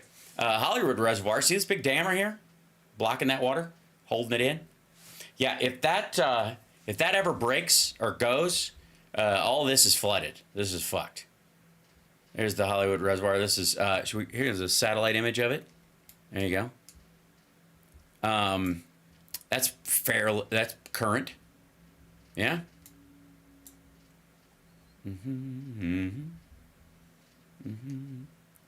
Yeah.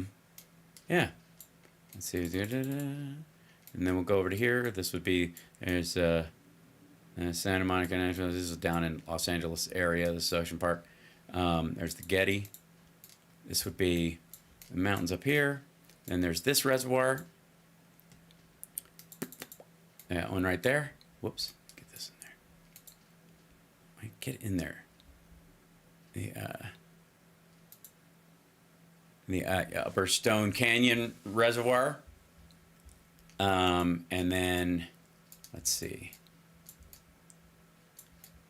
This one. Yeah, that's the Encino one. That's the one we were just looking at. That one's close.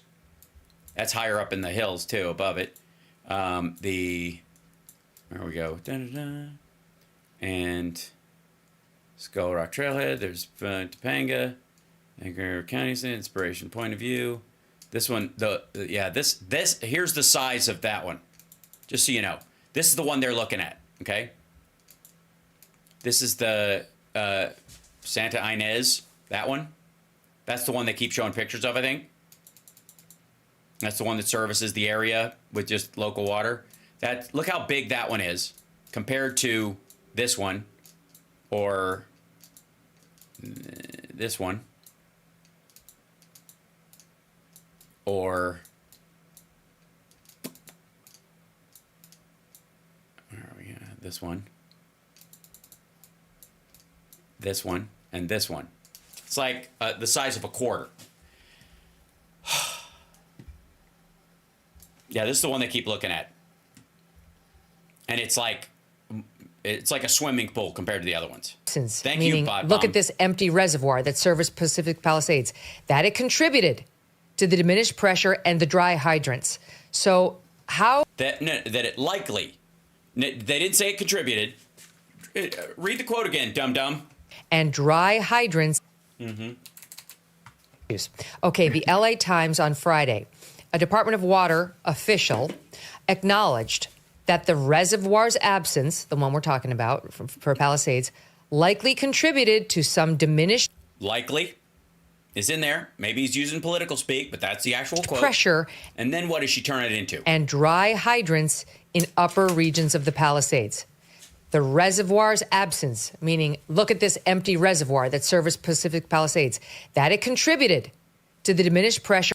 Likely. And the dry hydrants. So how do you figure that there's no shortage of water in the LA area, Daniel Dale? Yeah, the Pali reservoir was full, then drained, stored nearby for scheduled maintenance. 117 million gallons were available. The drained reservoir did not contribute to pressure issue. To pressure issue, not to no water. Right, the water was all available. And that this empty reservoir had no effect. Who died and made you fire chief or Department of Water investigator? He knows nothing, this guy. All he knows how to do is run cover for Democrats. They go. Yeah, he didn't, though. Here's the thing. All you know how to do is attack one point when you actually don't give a fuck about the issue itself. On in the LA Times. Now, that's not fair, because she probably slept with James Woods or Mel Gibson at some point on a dare. I'm kidding. Simmer. They wouldn't sleep with her. To your point about Michael Lewis, this is no conservative publication. This is not the Wall Street Journal or the New York Post. They write. Yeah, it's almost as if, quote unquote, liberal newspapers talk about the issues in an honest way, dealing with the complexities of the actual issue. Citing a former, that quote I read you was from a current DWP official. Now they go to a former general manager, a guy named Martin Adams. Had the reservoir been operable, it would have extended water pressure in the Palisades. It would have. Of course, because they ran out of water pressure in the upper parts of the Palisades once the lower parts of the Palisades were in trouble. And by the way, Janice, the woman who runs the Department of Waterworks, came out and admitted all this already, Daniel Dale. Some therapists say that debt can make people... Oh, fuck this. She just ends with an ad. Does she do the same thing that fucking O'Reilly does? And why does she change outfits in the middle of this? Also, is it a different set of extensions? Like, does she have a set of straight extensions and long extension, like the wavy? I just want to know where she shops, obviously.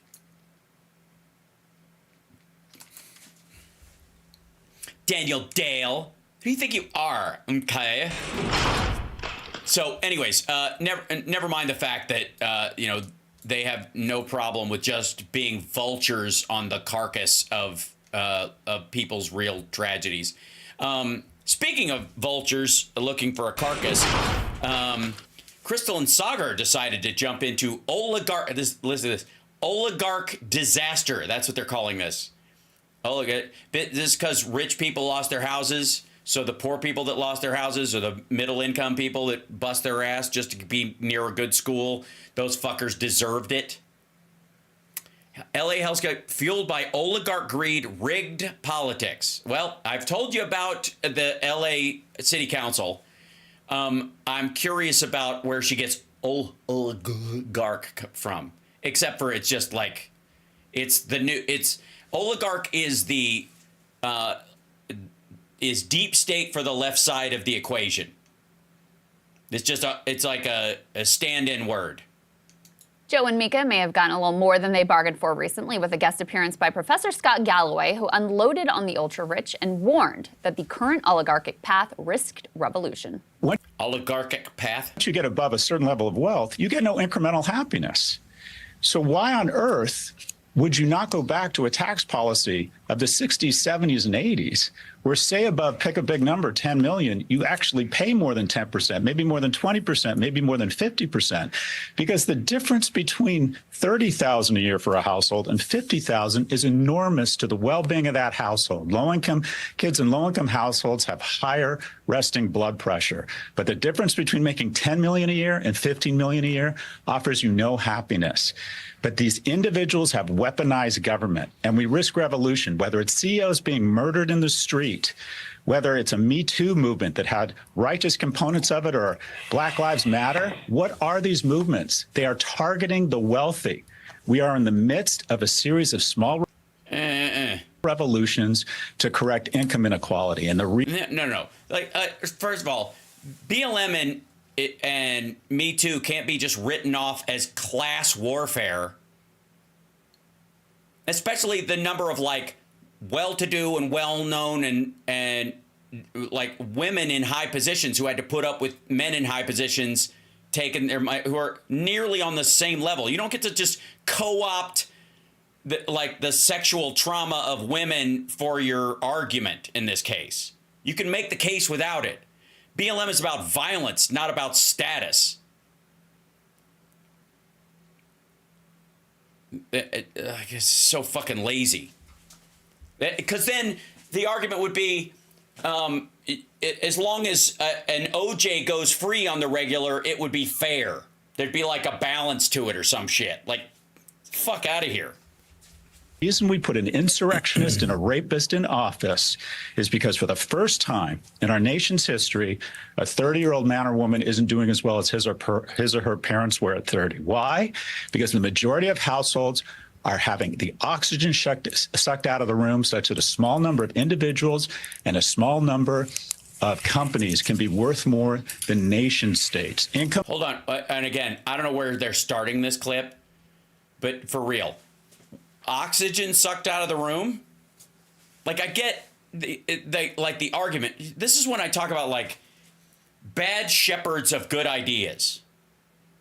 They're worthwhile conversations to have. And then, if somebody comes in here, like, double barreling it in every fucking direction, there's an element of the audience that will immediately go, this rocks. And then everybody you're trying to convince and bring over goes, dude, sounds fucking nuts. And nobody's on the right side of this. Inequality is out of control. Our tax policy has gone full oligarch. Full oligarch. Yeah, again, what the fuck does this have to do with the state of fires in the Palisades spreading to Encino and spreading to other places? If you're gonna make that fucking case, and I hope he did, at least go, if you don't pay taxes, we don't have any money to expand the fire department and to protect people from shit. And so it's eventually going to come, like, at a certain point, I don't know, was the argument on that segment that people are applauding the burning down of Henry Winkler's house or some shit, or fucking Dick Van Dyke's house, because the house he's owned since 1965, burned down? Yeah, BLM was about police brutality. It wasn't about jobs. It's such a weird thing. I mean, there are issues to do with this, but again, you don't help when you just do a dog pile of every issue. It makes it a mess. Galloway here lays out some pretty undeniable truths that are seldom heard on mainstream airwaves. The results of unchecked capitalism colliding with unlimited money in politics. Unchecked capitalism. Unchecked. What does that mean? Does anybody? Chat room. Anybody know what that means? Unchecked capitalism? Do we have unchecked capitalism in this? We have definitely income inequality, if equality is actually a thing you can mandate or manage. That's a whole separate conversation. But unchecked, like gibberish. It's just gibberish.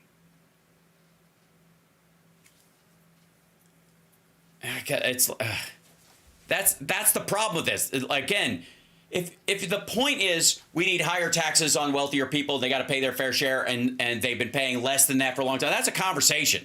That's real conversation. But the idea that somehow we're like LA County is like a demilitarized, non-incorporated area between Cambodia and Vietnam, that there's no sheriff, nobody's there, and they trade in human beings openly, right? That's unchecked. The argument is the checks that we have to be enforced, and the checks that we have maybe need to grow, or they need to be cut for, lower income people need to have less of a tax burden in a couple of areas. Think the pink tax. Get rid of the pink tax. Women should not have to pay sales tax on feminine hygiene products, because it's special to them. Men don't ever have to pay that, and it's unfair. So that would be put a check on capitalism in that regard, I guess, or government funds or some shit like that. Like, that would be a balancing situation. But if it's unchecked capitalism, fuck, we care about pink. This is like, might as well be like open air slave markets in Libya or something, right? It's just lame. Like, I hate this fucking placeholder language because it doesn't do anybody any good. Are playing out in front of our eyes every single day. They're playing out in front of our eyes every single day. Okay. Every single day. And the outcome is nothing less than annihilating catastrophe. We've rushed headlong into an era of full-on zero-sum, dog-eat-dog politics, both between individuals and between nation-states. The apocalyptic LA fires and the... Whoa. You can't just... between nation-states? Sorry, you can't use that guy's clip about the tax burden on the middle class versus the tax burden on the upper class and the happiness index between people who have a lot of money and people who have less, and go, it's to blame for Russia attacking Ukraine now or Gaza. Response to those fires are a perfect case in point. So first, let's... Great. Awesome. This will solve it. This will explain it. She said the fires are a perfect case in point. Excellent, because I don't understand. This is all over the fucking map, and it's garbage. It's just like somebody rolling into this, like in a church. If a preacher just walked in and went, Jesus and love and Jesus, and the sinner will pay, and Jesus knows that this a joy and the rapture is coming, just like color form or like a refrigerator poetry of Christianity. Just walk in there with a handful of these fucking magnets and throw them on the fridge and go, that's my sermon for today. You recognize all these words? Do you agree with most of them? Sure. Do you care about the order they're in? Yes, maybe. Not really. I just like the dopamine hit from hearing them. Start with the basics here. Whatever legitimate criticisms there are of the political response from Gavin Newsom and Karen Bass, the primary driver of this LA catastrophe was extreme weather fueled by climate change, something that no state, even one as large as California, can possibly fight on their own. Right. But I'm sure you guys over there, you and Sagar, defended the fuck out of Biden for two of the most forward-looking bills dealing with climate change in our nation's history. The Infrastructure Act and the Rescue Plan had more green energy promotion in it and more like limits on fossil fuels in it than any other legislation in the history of the... As a matter of fact, I'll go you one better. Than all legislation so far. And I'm sure that she came to Biden's defense every single day because this is what matters. Climate change is so big, we all have to work together. Biden comes in, throws all of his political capital behind it, makes sure it's in both of these bills. He manages to get them through the fucking House and the Senate, gets Republicans on board with voting for a bunch of them, and I'm certain, and I don't obviously watch enough of them to know this, but I can assume from what she's saying and the import that she's putting on climate cover-up that she, more than anyone, defended the Biden administration's climate record with every breath in her fucking body, the entirety, and her husband, what's his name? Kyle Kleptocrat. What's his name? Anyways, I'm sure the two of them just every day couldn't wait to get on the air and defend Biden because he had done more for the environment than any president since Jimmy Carter and all of the other presidents combined. I'm certain she knows this. She can't not.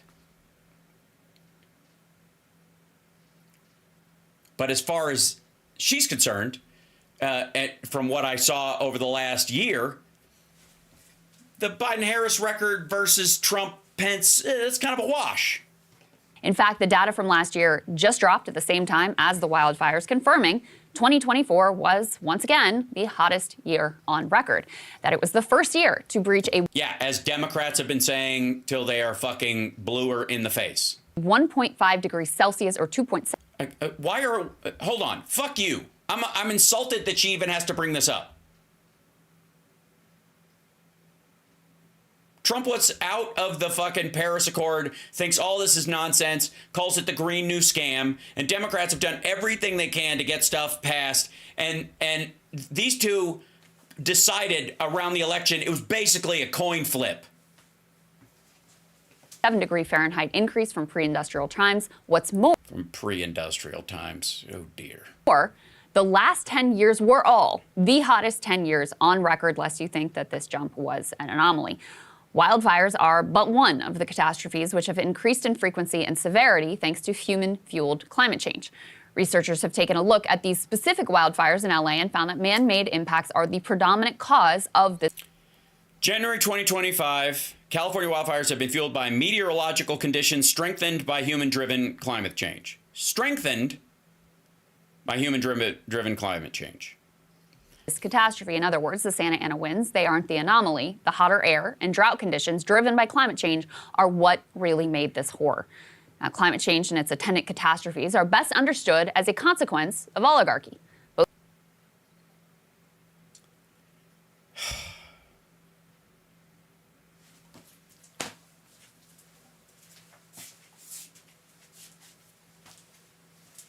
I asked for it, didn't I? I did. Like, we just had to.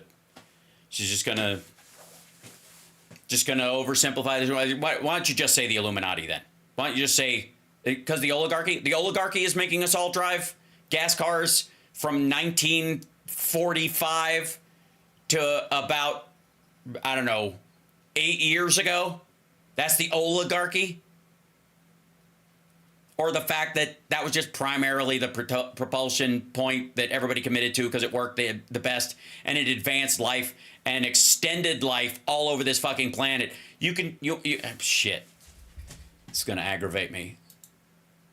And don't think for a second this isn't we need as a brand spokesperson for a brand ambassador for Aptera, a completely solar fucking car. We need to move past this. But let me tell you, oh god, human.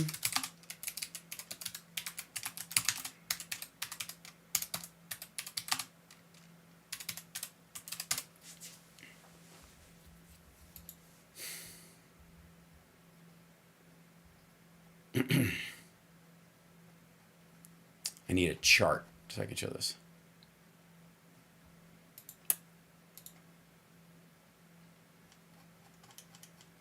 Give me a chart, you bastard.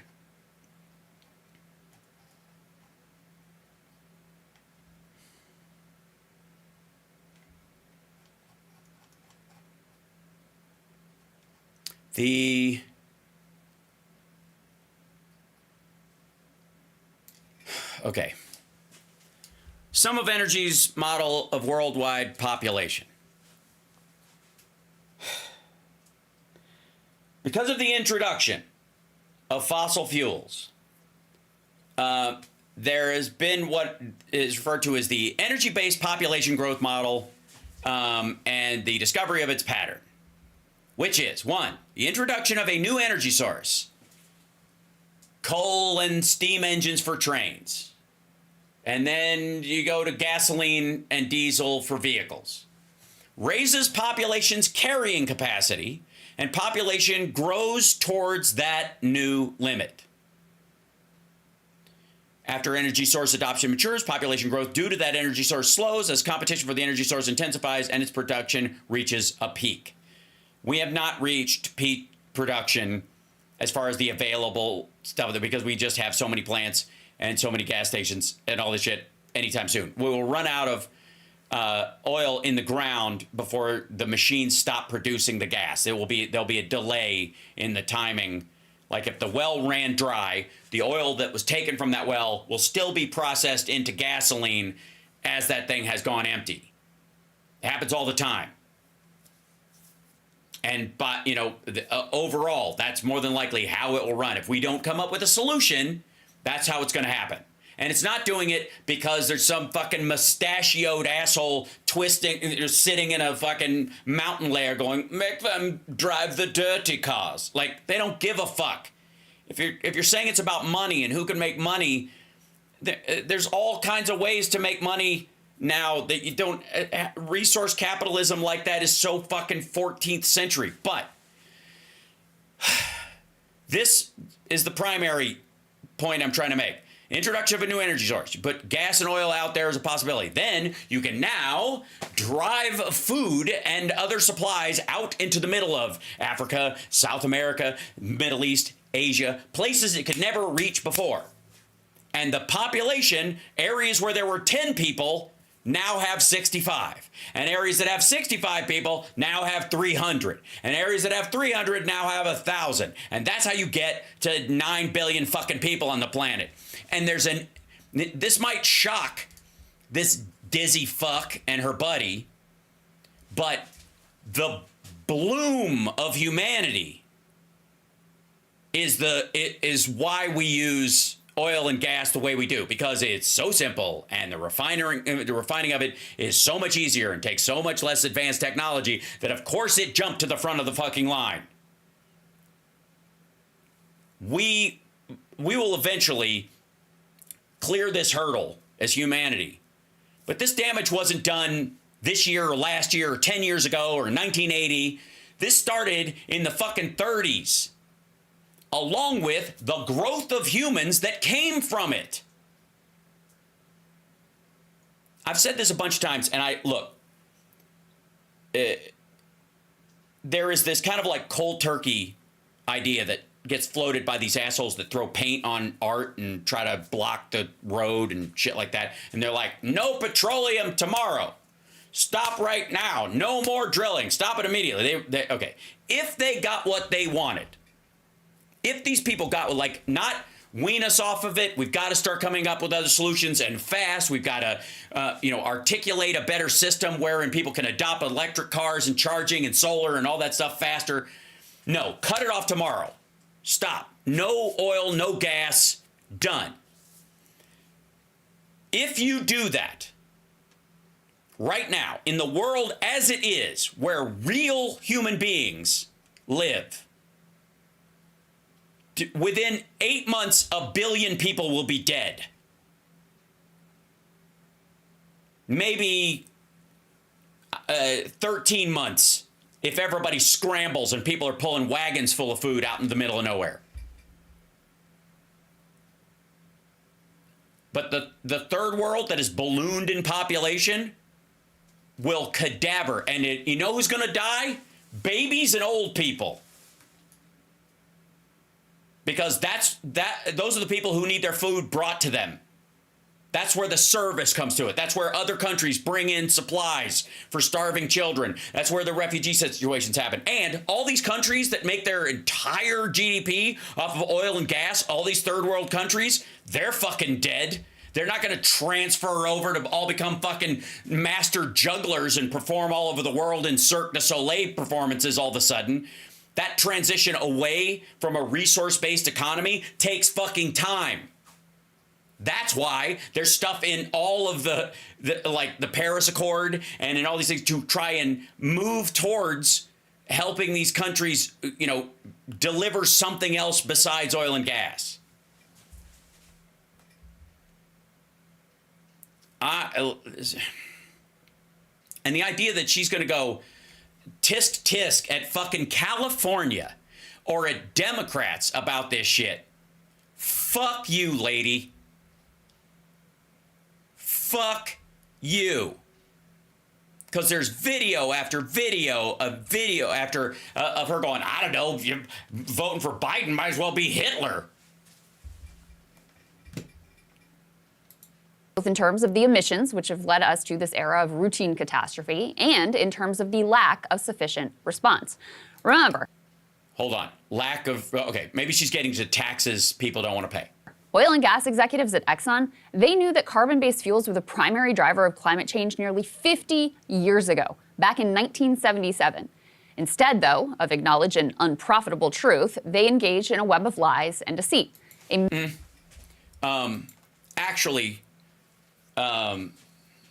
It's not just oil and gas. It's methane from extraction that everybody blames it on cow farts, but methane extraction, methane that is leaked during oil and gas extraction is the worst of the gases, that the greenhouse gases. Just saying. Massive cover-up to keep the public from understanding the consequences of carbon emissions. They even enlisted in this cover-up some of the very same consultants that the tobacco industry used to lie about the link between their product and cancer. While it is no longer tenable to out-and-out deny climate change, this cover-up... But also, real quick, slight difference, an important distinction. And because here's the thing, we can't be fucking lazy about this conversation. This this oligarch us versus them conversation when we all drive cars is fucking lazy. Nobody takes a cigarette to work. Nobody pays like fucking, I don't know, $200 a month to park their pack of cigarettes at the office. Nobody needs to take a pack of cigarettes to go across country to visit the family. There are totally different things. Like tobacco is an optional and arguably passively medicinal bad habit. It's an addiction. Oil and gas are the reason ambulances run right now. So fucking simmer with the oil and gas and tobacco shit. Like, it's just... And if we just buried Carter and he put fucking solar panels on the roof and we were all proud of it, and then Reagan took them down, and if we'd have just advanced based on the solar panels back then, but you think these assholes were big champions of Jimmy Carter? You think she was big on the Egyptian-Israeli peace accords?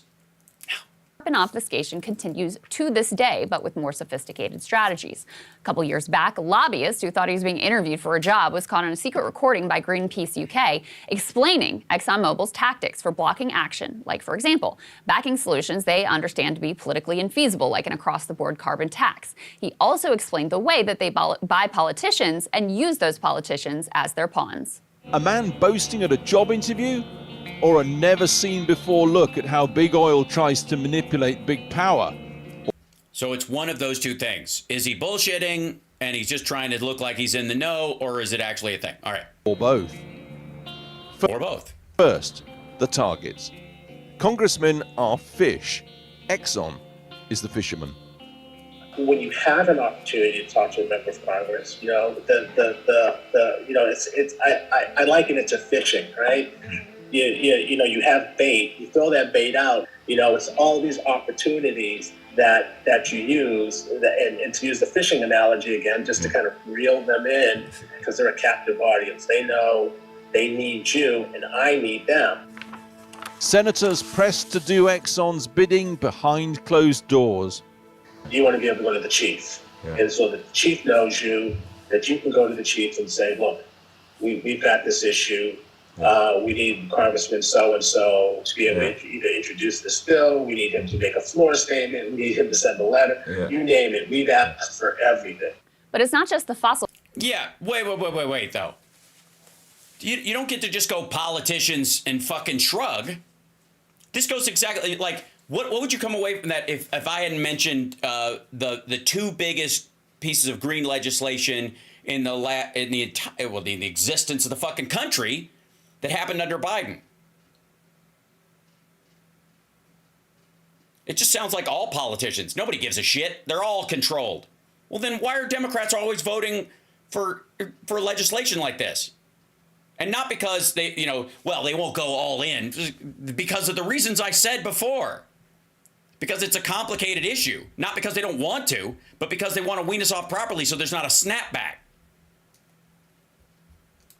Fuel executives who have an interest in the status quo. The new tech oligarchs are equally interested in downplaying the climate. What kind of car does Crystal drive? And how new is it? Crisis. This even applies to Elon Musk, who of course founded... I don't know. I would like to know. I could probably upgrade my car. My car is a 2012, but I don't have to yet. It still runs. It's got decent gas mileage. And until such time as I can replace it with a full electric, I will keep it instead of just switching cars every 3 years or something so that another one has to be made. I'm still driving that fucker, and it works just fine. That is my way of not wasting until such time as I can make the full transition. What do you think? What do you think the car situation at the Ball household is? An electric vehicle company. First of all, implementing an adequate climate response would require upfront federal government spending and a strong federal government. Two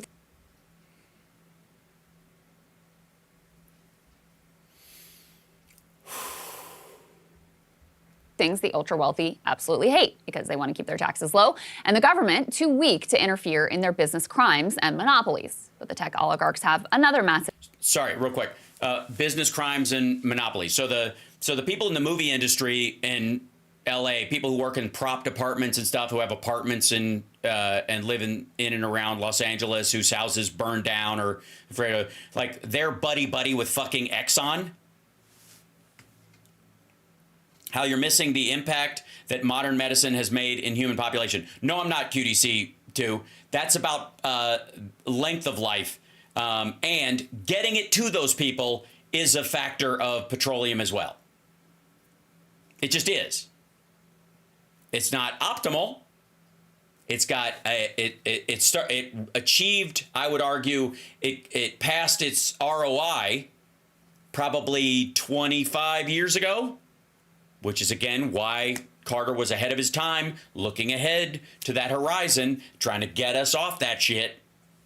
The business interest. Essentially, every large tech company that you've heard of and plenty that you haven't are engaged in an arms race to rapidly develop AI and push towards AGI, or artificial general intelligence. The amount of carbon emissions this race is fueling is quite vast. Few companies offer transparency about the energy required to train and run their tools, but research suggests it's extraordinarily energy intensive. In fact, Google blamed a 48% increase in emissions on its AI development. Microsoft had a similar explanation for its 29% increase in emissions. As NP. What did their emissions start at? Don't give me a percentage unless you're going to give me a baseline. Let's run that back. Train and run their tools, but research suggests it's extraordinarily energy intensive. In fact, Google blamed a 48% increase in emissions on its AI. Cool. Let's look it up. Google, 48% AI emissions. Google greenhouse gas emissions have increased 48% in the last 5 years due to the expansion of data centers powering its AI tools. This is AI means, and this is the BBC. This is what she's referring to. Imran Rahman Jones. Google's greenhouse gas emissions in 2023 were 48% higher than in 2019. According to its latest environmental report, tech puts it down to increasing amounts of energy needed by its data centers. AI-powered services include considerably more computer power, and so electricity is standard online activity, prompting a series of warnings about the technologies of environmental. 24 environmental report, Google says it's due to increasing energy demands from the greater intensity of AI compute. Data centers are essentially massive collections of computer servers. AI needs a huge amount of them. Generative AI systems such as ChatGPT use 33 times more energy than machines running task-specific hardware. However, Google's report also reveals large global disparities in the impacts of its data centers. Most of its centers in Europe and the Americas get the majority of their energy from carbon-free sources. This compares with data centers in the Middle East, Asia, and Australia, which use far less carbon-free energy. Overall, Google says about 2/3 of its energy is derived from carbon-free sources. If you actually go into the data centers, it's really hot and really noisy, says Tom Jackson. People don't realize everything they're storing in the cloud is having an impact on their digital carbon footprint. Okay, that's not AI, but okay. There's a digital decarbonization design group, which tries to measure and find solutions to reduce the carbon footprint of data usage. Data providers have to work closely with large organizations to help them move away from storing so much of their dark data. That's your dead pictures that nobody needs to have. However, storing it on chips takes a large amounts of energy, even when it's not being used. That's not this. Again, this is not AI. This is cloud. On average, 65% of the data an organization stores is dark data. That means you're never going to see it again, and it's where you might need it in case of emergency. It should be hard stored on crystalline structures. That's just me. We'll get to that later.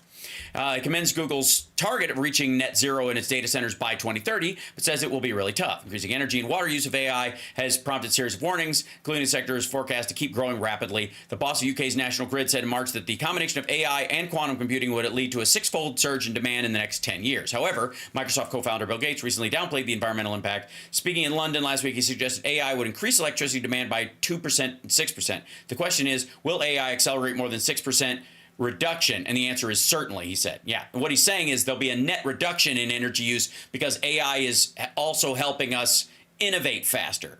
So in the short term, training the AIs uses a lot of energy. Once they're trained up, then their calculation ability is very low wattage.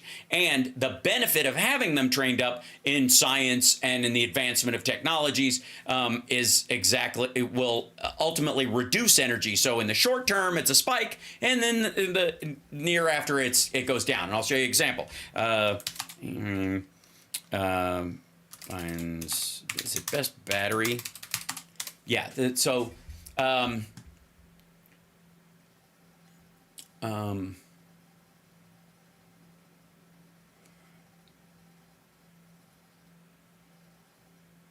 yeah, here you go. This is a good example. AI comes up with a battery design that uses 70% less lithium. Researchers used AI to design a new material that they could use to build a working battery. It requires up to 70% less lithium than some competing designs. This is a similar kind of thing. So yes, is the spike in teaching it using a lot of energy? Yes. Will that constantly be the running part of it? No. But AI, scary, Skynet, bad, something. AI development, Microsoft had a similar explanation for its 29% increase in emissions. As NPR... Also, by the way, again, if you'll notice, most of them are at net zero in the States and in Europe already.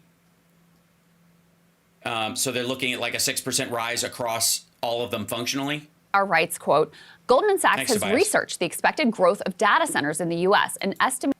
Okay, and data centers are not AI. Data centers is cloud computing and where everybody's storing stuff. They'll be using 8% of total power in the country by 2030. That's up from 3% in 2022. Right. But also, people, when you use cloud computing, you can send a file and you don't have to drive it there. Instead of driving across town to deliver every email, click, clack. What uses less energy? A vehicle carrying a package of images for a case or a project, or emailing them, or sending them via Dropbox. See what I mean?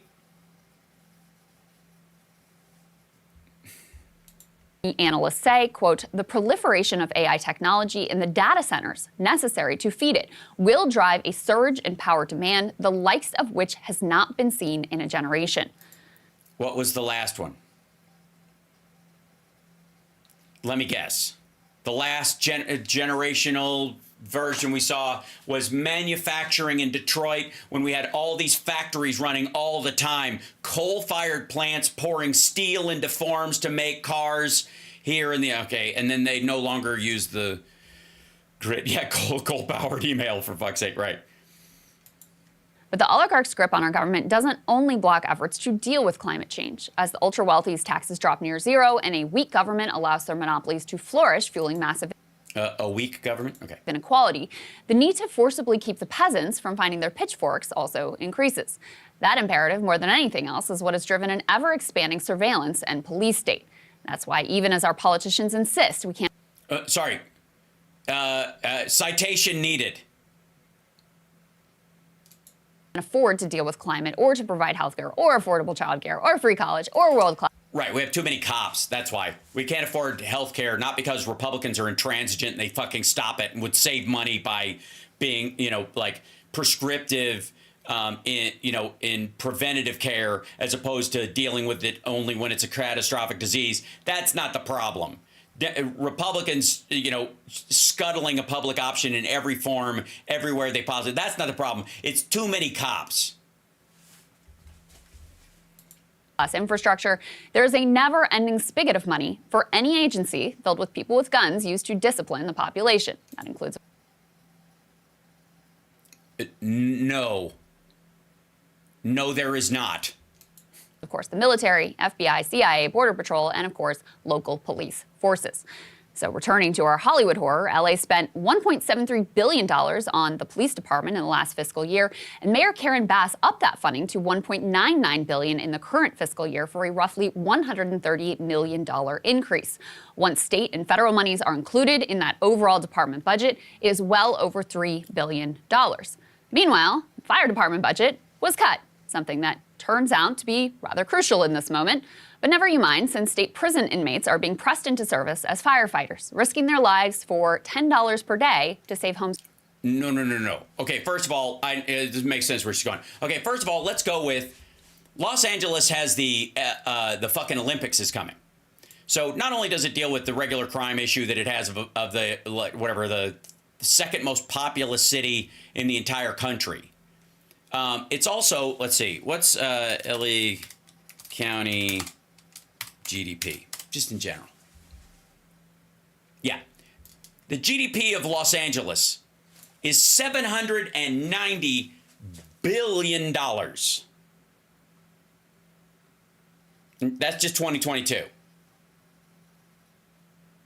Percentage-wise, what do you think that compares to on how much a small town pays for their police department versus the number of people in the fucking city?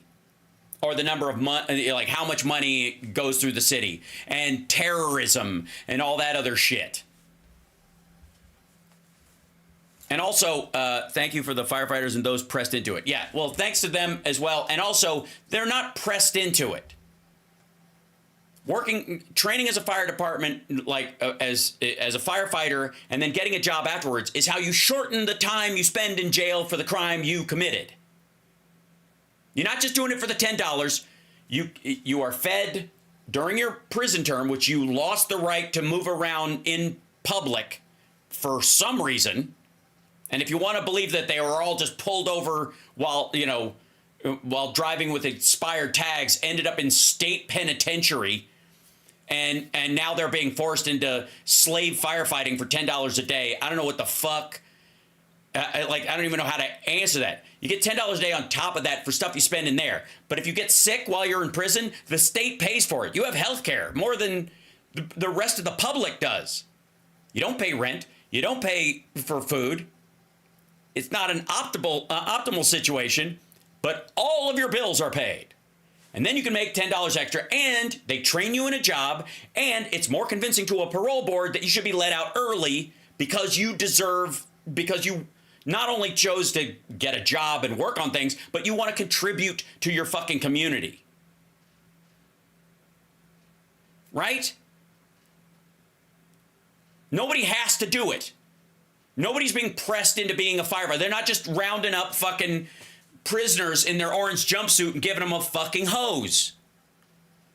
And when these guys get out of jail, they can say to their community, I did my time for what I did, and I made up for it, and now I'm a firefighter. Not only can they get their life back sooner, but they can get pride in what they've done.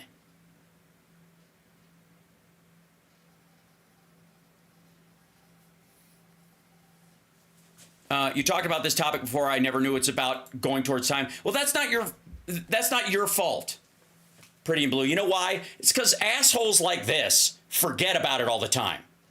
They just leave it out.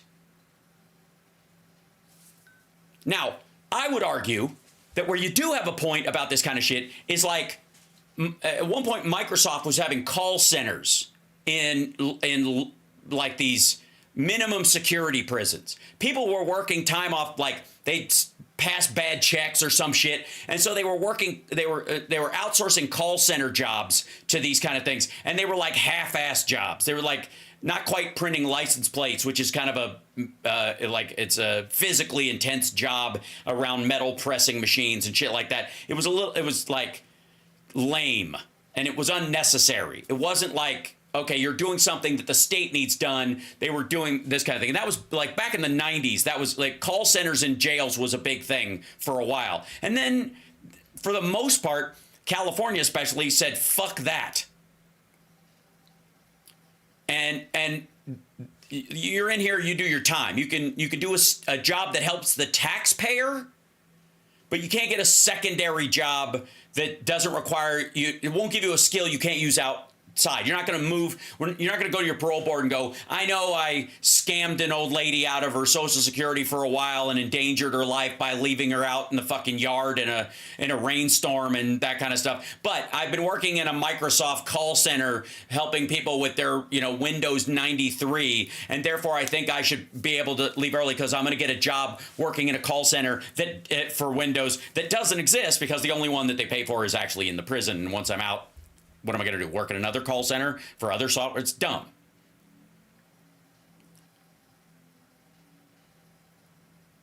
So they throw this shit around all the time. And my question would be, if somebody goes to jail, I don't know, for domestic violence. There was one particular dude, it was like 6 years ago, there was an interview with a guy who was fighting one of the fires up in Antelope Valley, I think it was. He was in jail for battery, domestic violence. And he was in anger management, and he had volunteered to join this program, and he was working as a firefighter, and the idea was he was going to get out early so that he could get his life back, and he was going to move and become a fireman and all this kind of stuff. And why was he in jail initially? Because he beat his girlfriend senseless. And he went to jail for it. I'd say like it was an 8-year sentence or something because it was pretty vicious and it was like stalking and some other shit. And then they were going to shave 2 years off his sentence. So he would be eligible for parole 2 years earlier. And so he did this, he learned a skill, and he was making it to the community by saying, hey, that's not me anymore. I'm getting therapy. I've done, anger management. I don't drink anymore, this kind of stuff. And I'm going to be a firefighter because I want to prove that I'm worth getting out earlier. That's rehabilitation. That is a great example, right, Mozart? That is a great example of actual rehabilitation. But the dude was in jail because he beat his girlfriend and he kept beating her. And he kept beating her. Again and again, till she was basically unrecognizable. Got 8 years for it. He was going to do 6 because he volunteered to be a firefighter. And he was trying to make good because they were drinking at the time and he was an alcoholic and that was part of the thing, whatever. That's the real story. No, she did not die. She lived, apparently, he wasn't in for murder. He was in for assault and domestic battery. The point I'm trying to make is, this is who she's talking about. That's there's a bunch of cases. Some people did far less. Some people might even do more, and they're not even doing it because they ever expect to leave. Maybe they're 25 to life, and they're never going to get out, but they get better. They get to call their family more often, or they have more family visitations or something like that because they're committed to being a better person while they're in jail. They're not getting $10 to fight fire in their fucking orange jumpsuit. For billionaires who largely view them as animals. Oh yeah, and by the way, they're fighting fires for billionaires. Not the people who live in apartments and houses, the elderly people who've been in their house since 1972. Billionaires, fucking billionaires. While the police that predominantly criminalize the poor are kitted up with military gear and fat budgets in Democrat and Republican cities alike, the kind of police which could curb oligarch financial crimes, they are under constant attack. It is no accident that both Mark Zuckerberg and Andreessen went on Rogan's podcast to trash the Consumer Financial Protection Bureau, which has been inconvenient for both of their bottom lines. Yeah, and again, I'm sure you defended the Obama and Biden administrations for both the creation of the Consumer Financial Protection Bureau and their shoring up of it and going, look, there just is, this is not even a lesser of two evils. One group wants to get rid of it entirely. And others have also taken aim at the Securities Exchange Commission, which has dared to regulate crypto and to investigate Musk for market manipulation. Now, Musk, the oligarch king himself, has been given a direct commission to shape and slash the government in areas where it might theoretically check his power. You can bet any agencies involved in suppression of what Galloway described as mini revolutions will continue to be well funded, even as other agencies like the EPA and the National Labor Relations Board, which Musk believes is. Also, Musk is picking fights with maggots who are supposedly, according to Chunk and her, more in line with the working class values or some, I don't know, it's gibberish. Unconstitutional are starved. Elon is one of the Pentagon's top contractors, so you're a fool if you think that budget is going to face any real cuts under him. Instead, no, he's not one of their contractors. They put satellites on his rockets. That's not the same thing as designing them themselves. And yes, I think he's too close to these things, but that's different than being Lockheed Martin or Boeing. Instead, his wealth and those of the other favored oligarchs will continue to escalate, reaching new heights never before seen in human history. AI will revolutionize wealth extraction and consolidate even more wealth and power. No, it won't.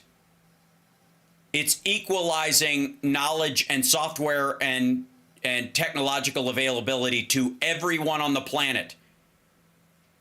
They couldn't charge what it's worth even to use it themselves. Or at the very top. And that's to say nothing of the giant tax cut Trump has already promised these billionaires. And as these billionaires become increasingly untouchable, even by nation stage, each one individually too big to fail, they will go to greater and greater lengths to insulate themselves from the consequences of the globe being run exclusively for their benefit. This, too, we see playing out in LA. Hamilton Nolan wrote an excellent piece on this dynamic titled, quote, "Lifeboat Capitalism, some burn, some drown, and some make money either way." In the piece, he writes that we have a choice to either confront the impacts from climate change together or separately. Together as a nation, helping each other in as egalitarian a way as possible, or in a Darwinian dog-eat-dog scramble for resources where the rich and the... Jesus Christ. And look, if she'd have been like lockstep trying to make sure that Democrats are given every possible resource to do all the priorities that we've wanted all this time, she might have a dog in this fight, but this is fucking lame.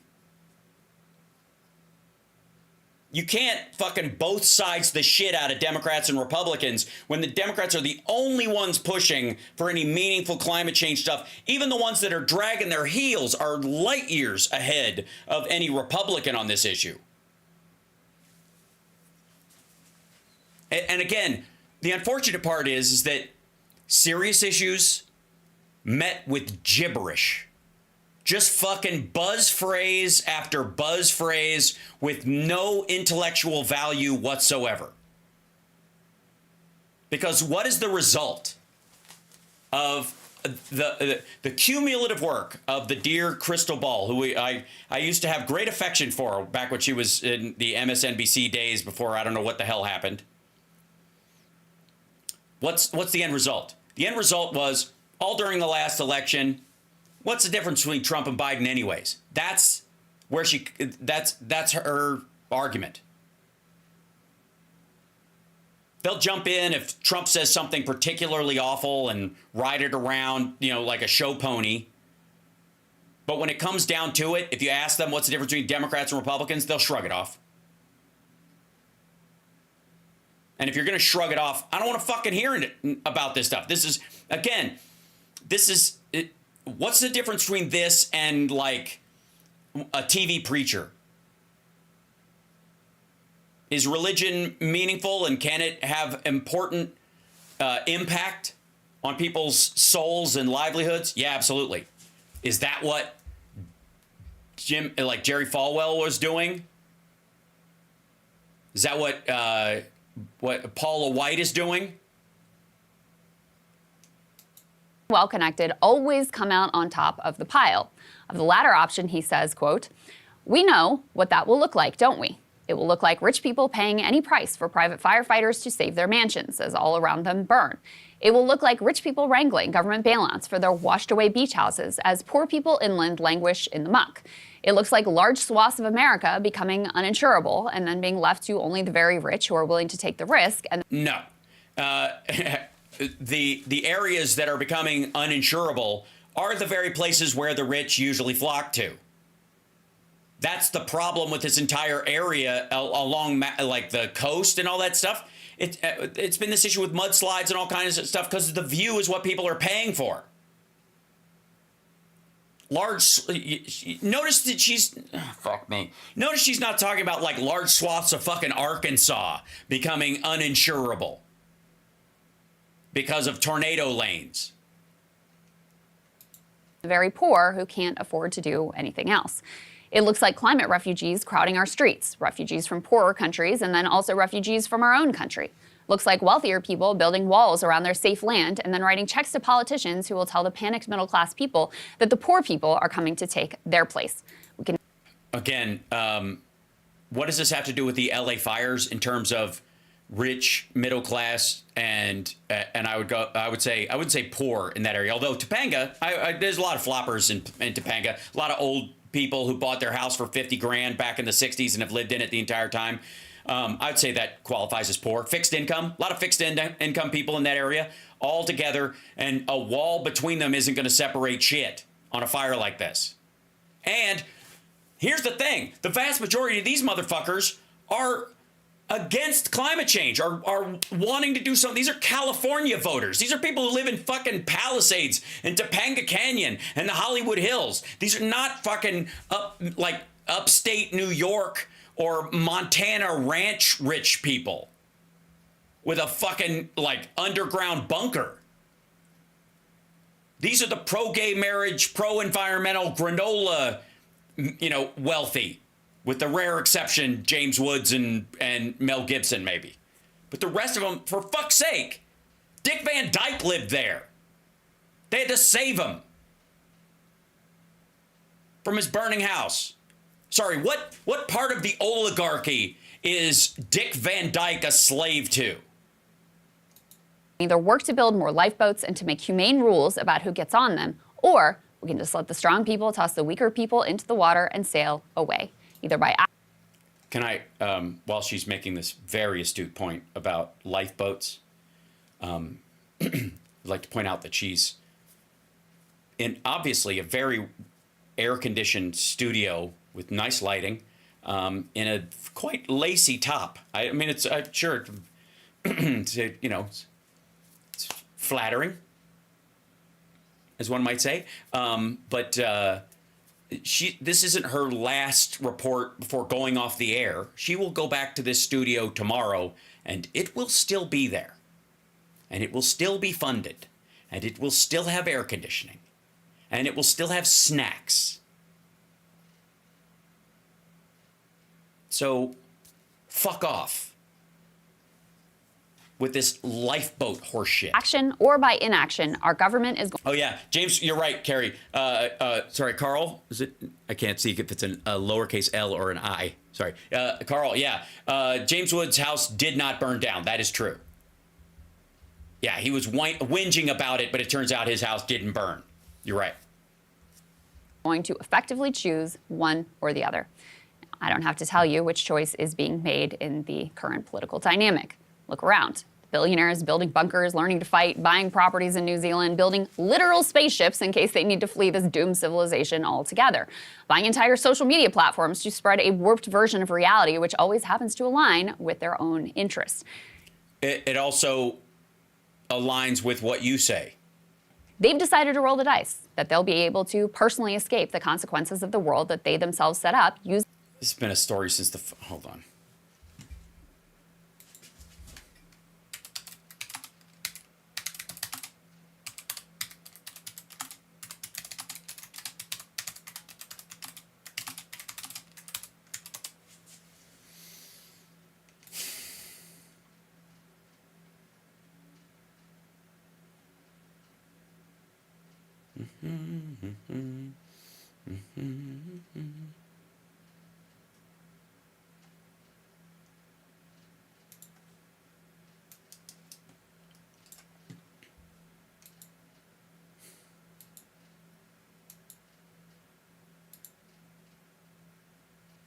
American Shelters Corporation.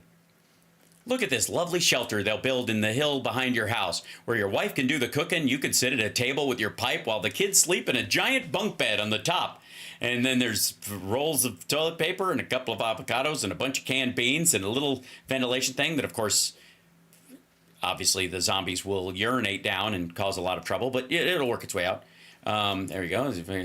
Rand Shelters. It's a good company, and this nice, well-to-do family is going to get, ladies and gentlemen, their own fallout shelter built in the yard. Yes, we'll all have fun living inside this for days on end. Boy, it does start to smell after a while. Ventilation can be an issue. There's the little shower in the corner, and you can shit while you're showering. That's right. Family fallout shelter, 4 to 6 people. There you go. Look at this young lady selling the newest model. Well, isn't that right? Cutaway plan of community shelter under a bridge. Atomic shelters sold to the rich. There you go. Drinking water. There's that lady again. This is dude styling. Uh-oh. More like a bomb shelter.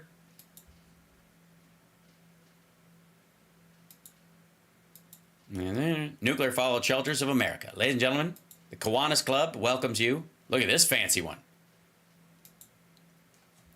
Your home should have a bomb fallout shelter.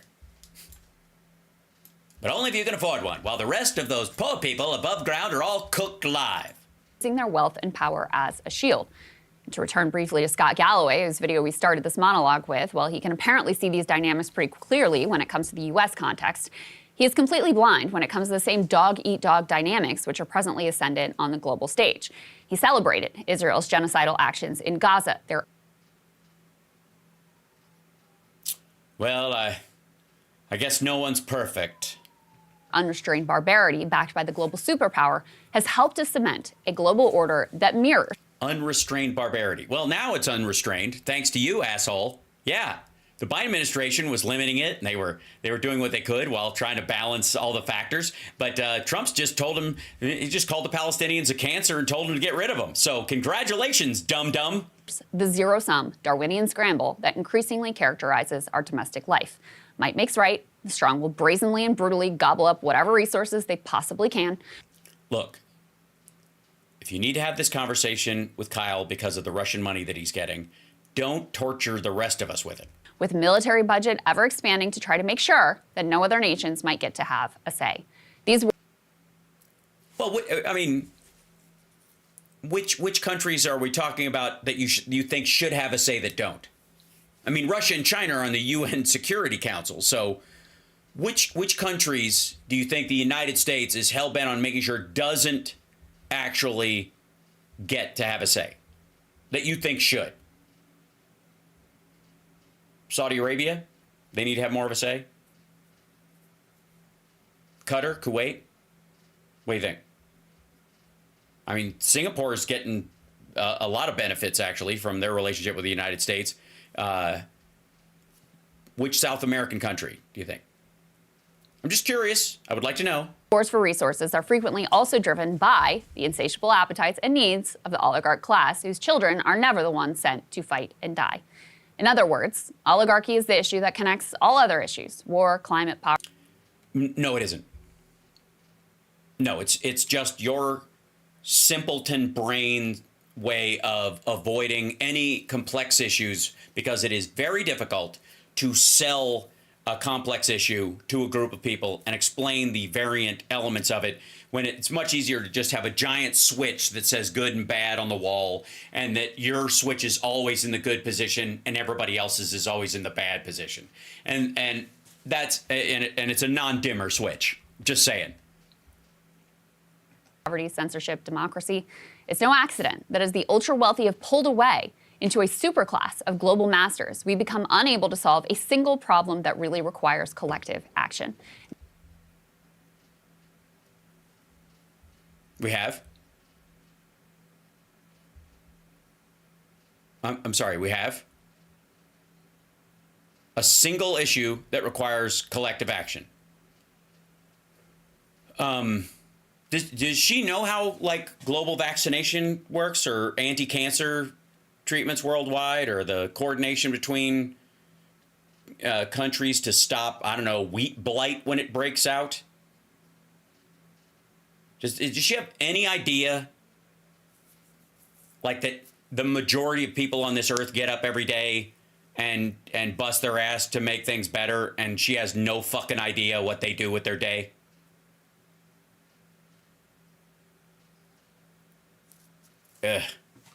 Instead, we'll have to watch the fires burn and pray our loved ones are not in the disaster zone this time. And anyways, we'll just pray our loved ones aren't in the disaster zone on fire this time, and we'll just, I don't know, if it happens again, whatever, okay. Look, what the fuck? Sagar, this is a more... hey guys, if you want to see what I... Oh, Jesus. Thank God at least they cut away from us where we had to hear his tired opinion on this shit. Again, I will say this. There are no partisan issues, only partisan solutions. And that includes whether or not the problem exists and needs to be solved or not. That would be a partisan aspect of it. Different sides, and this might shock some of you, there's a lot of overlap. Because in a lot of cases, there's only a few solutions that actually can fix something. There just aren't that many options. Good old physics, you know, always getting in the way. And this this is the reason I push back and on the us versus them, oligarch, us 1%, blah, blah, blah, is that on the one hand, somebody said the other day that, like, in the chat room, and I appreciate them typing it in there. I disagree with it, but I appreciate you putting in there, was that fight class war, not culture war. The problem you have is that many people in this country, many people across the spectrum view class as a cultural element. Both people who are proud of being poor white trash, or people who are poor white trash and eventually see themselves moving into the upper crust. The vast majority of the tax policy in this country is not dictated simply, it doesn't get passed because rich people whisper into the ears of politicians and they just pass it. It's because there's a shit ton of voters out there who think, fuck, I'm going to win the lottery and the government's going to take half of it. We need low taxes, right? And not because they think billionaires shouldn't be charged more. They're just afraid when their day comes, when they roll the dice and it you know comes up 7 or double sixes. I don't know. I don't shoot craps. If it comes up a winning choice, if they bet on black and it, you know, black 23 on roulette, that's easier, and it hits it, they're like, oh, fuck, the government's going to take half of my winnings. They think that. So they don't share, even if on all measures, financially, environmentally, the town they live in, the area, they don't see themselves as part of that same class. And they never will. Also, there's a bunch of rich people out there, this might shock you, that have almost no idea how they got rich in the first place. Just started doing what they loved and holy shit. And they just kept at it. And they didn't do it by putting other people's shit out of business, and they weren't cutthroat, you know, murderous Wall Street types.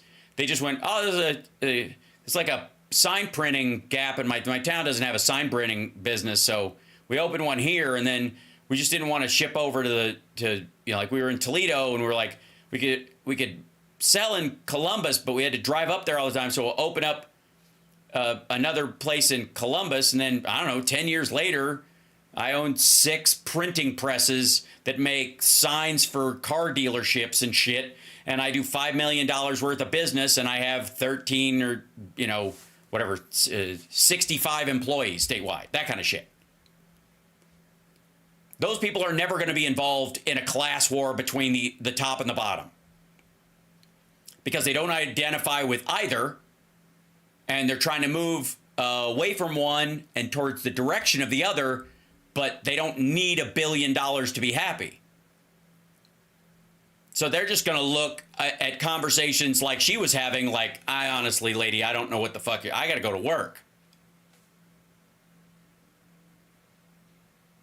That's why you have to talk to them about things that affect their lives, stuff that's outside. That's why government should handle the things that are too big for a business or even a group of individuals to do, you know, without having to, you know, I guess, revolution or whatever the fuck she's calling for.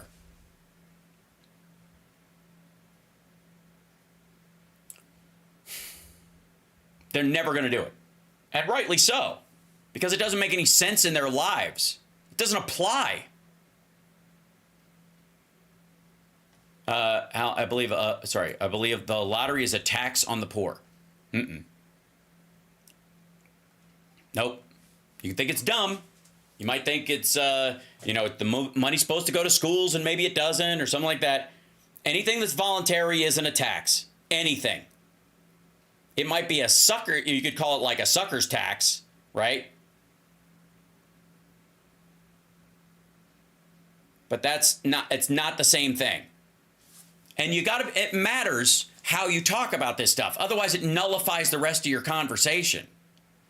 It's the same thing as when fucking Tom Bilyeu and all these assholes say taxation is theft. No, it's fucking not. You have representatives. If you're outvoted, that doesn't mean you're being stolen from. It's just you haven't either been able to convince enough people or your own representative that there's a better way to tax the bracket you're in. But he actually fucking says this sometimes, and the people that say that, and by the way, this is what Ron Paul believes. They believe taxation is theft, which is fucking stupid. Try having a country. By the way, and this goes to my conversation about socialism that we have sometimes. We do not have socialism in this country in any form. We do not. We have democratic taxation. We have taxation with representation. Now, you could say it's out of balance. You could say it needs work. You could say it's completely fucking out of whack. But we do have representation. We have House seats. We have states. We have states that, state houses that push back on what the federal government takes, vice versa. Right? That's representative taxation. And here's how, like bridges, fire departments, all that stuff, it's socialism, right? No, because kings, monarchies take taxes and they have fire departments and they have roads. They had fire brigades in England, all this shit under the king before the parliamentary system. When it was a strict monarchy, kings used to take a tax from the people all the time to pay for shit. Standing armies, roads, water, aqueducts, mining, all that kind of shit, okay? They did. The difference was you didn't have a say. You couldn't go, why the fuck are we doing that with our tax dollars instead of that? Everybody here thinks we need more food and less shiny rocks. I appreciate you like wearing a shiny rock hat. The hat with all the shiny rocks on it. Fine. But can we have less shiny rock hats and more grain, right? That's the difference.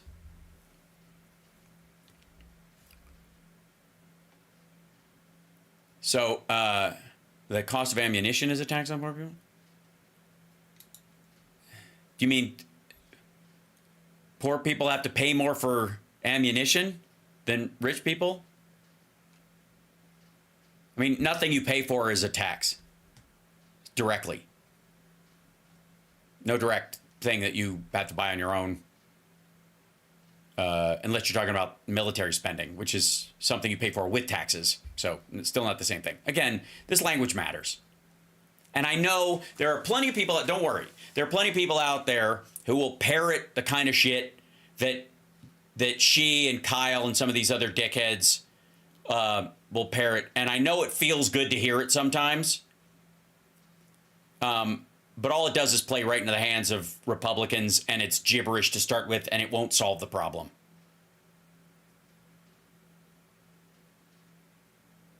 You guys, well, here's the thing. As we get towards, over the next year, I've decided, we were talking about this shadow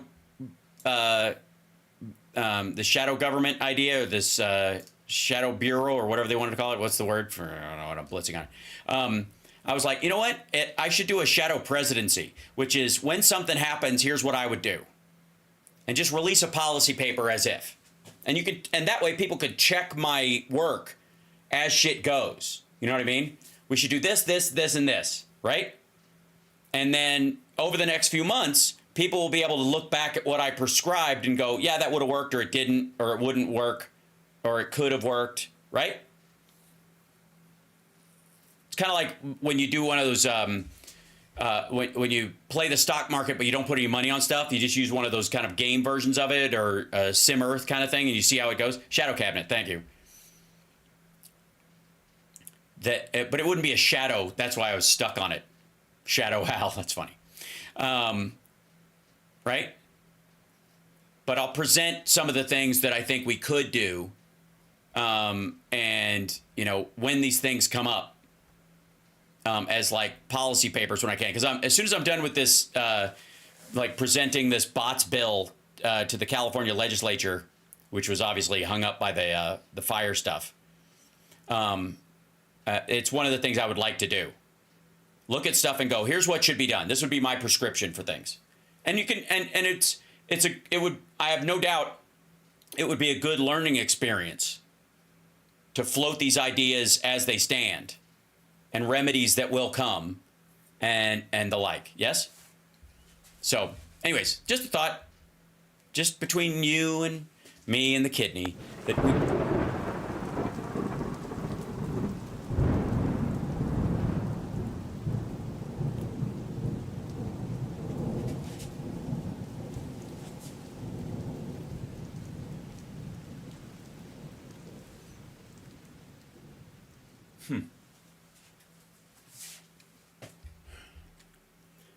The kidney has a very special place in the heart. Okay, well, yeah, you got to end on something extraordinarily stupid. Except this. Can I show you one thing before I go? Can I show you one thing? Does anybody remember the old Battlestar Galactica series? Remember the original one? Not, I mean, the modern one was cool, no doubt. Do you remember the original? And they had a dog on this show. They had a robot dog that looked more like a bear, but was the dog, and actually had a chimpanzee in it at one point. Like, I don't know if they kept using it that way. They didn't use it very often because of this, but it had a monkey in the actual suit. Right? Remember that? Yeah, the bear dog.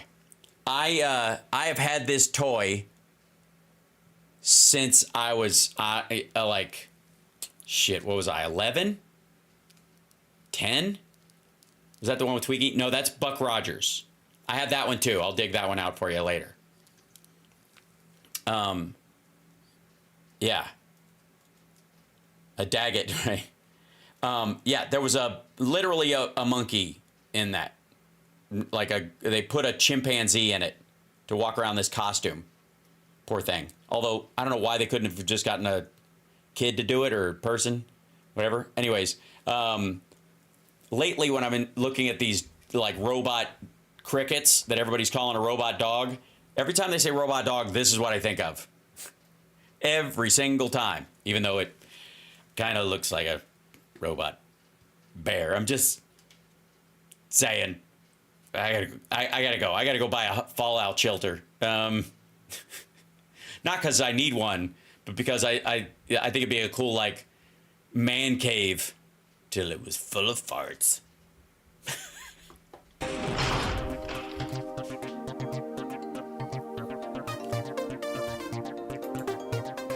Oh yes, Crystal Ball is a big old dummy. Kyle Kalinske is too. Oh baby, Sugar's a dummy. Sugar's a dummy. They're big dummies over there. Oh baby.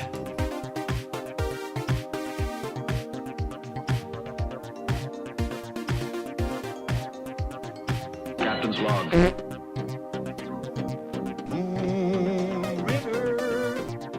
The sportos, motorheads, geeks, sluts, bloods, wastoids, dweebies, dickheads, they all adore him. They think he's a righteous dude.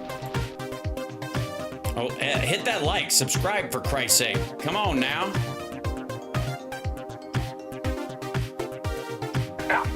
You using the whole fist, Doc? I know, I'm pushing you a little hard.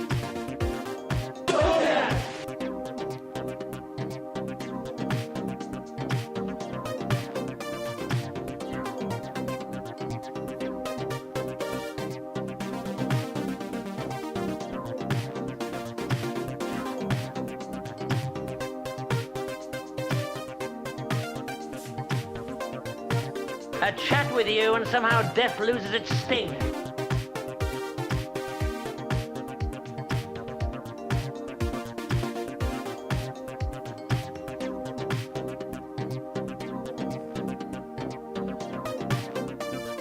Tell him, McCluskey. Tell him what time it is.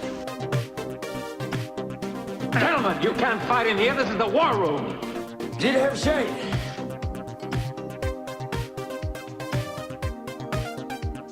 Listen, Betty, don't start up with your white zone shit again. Groovy.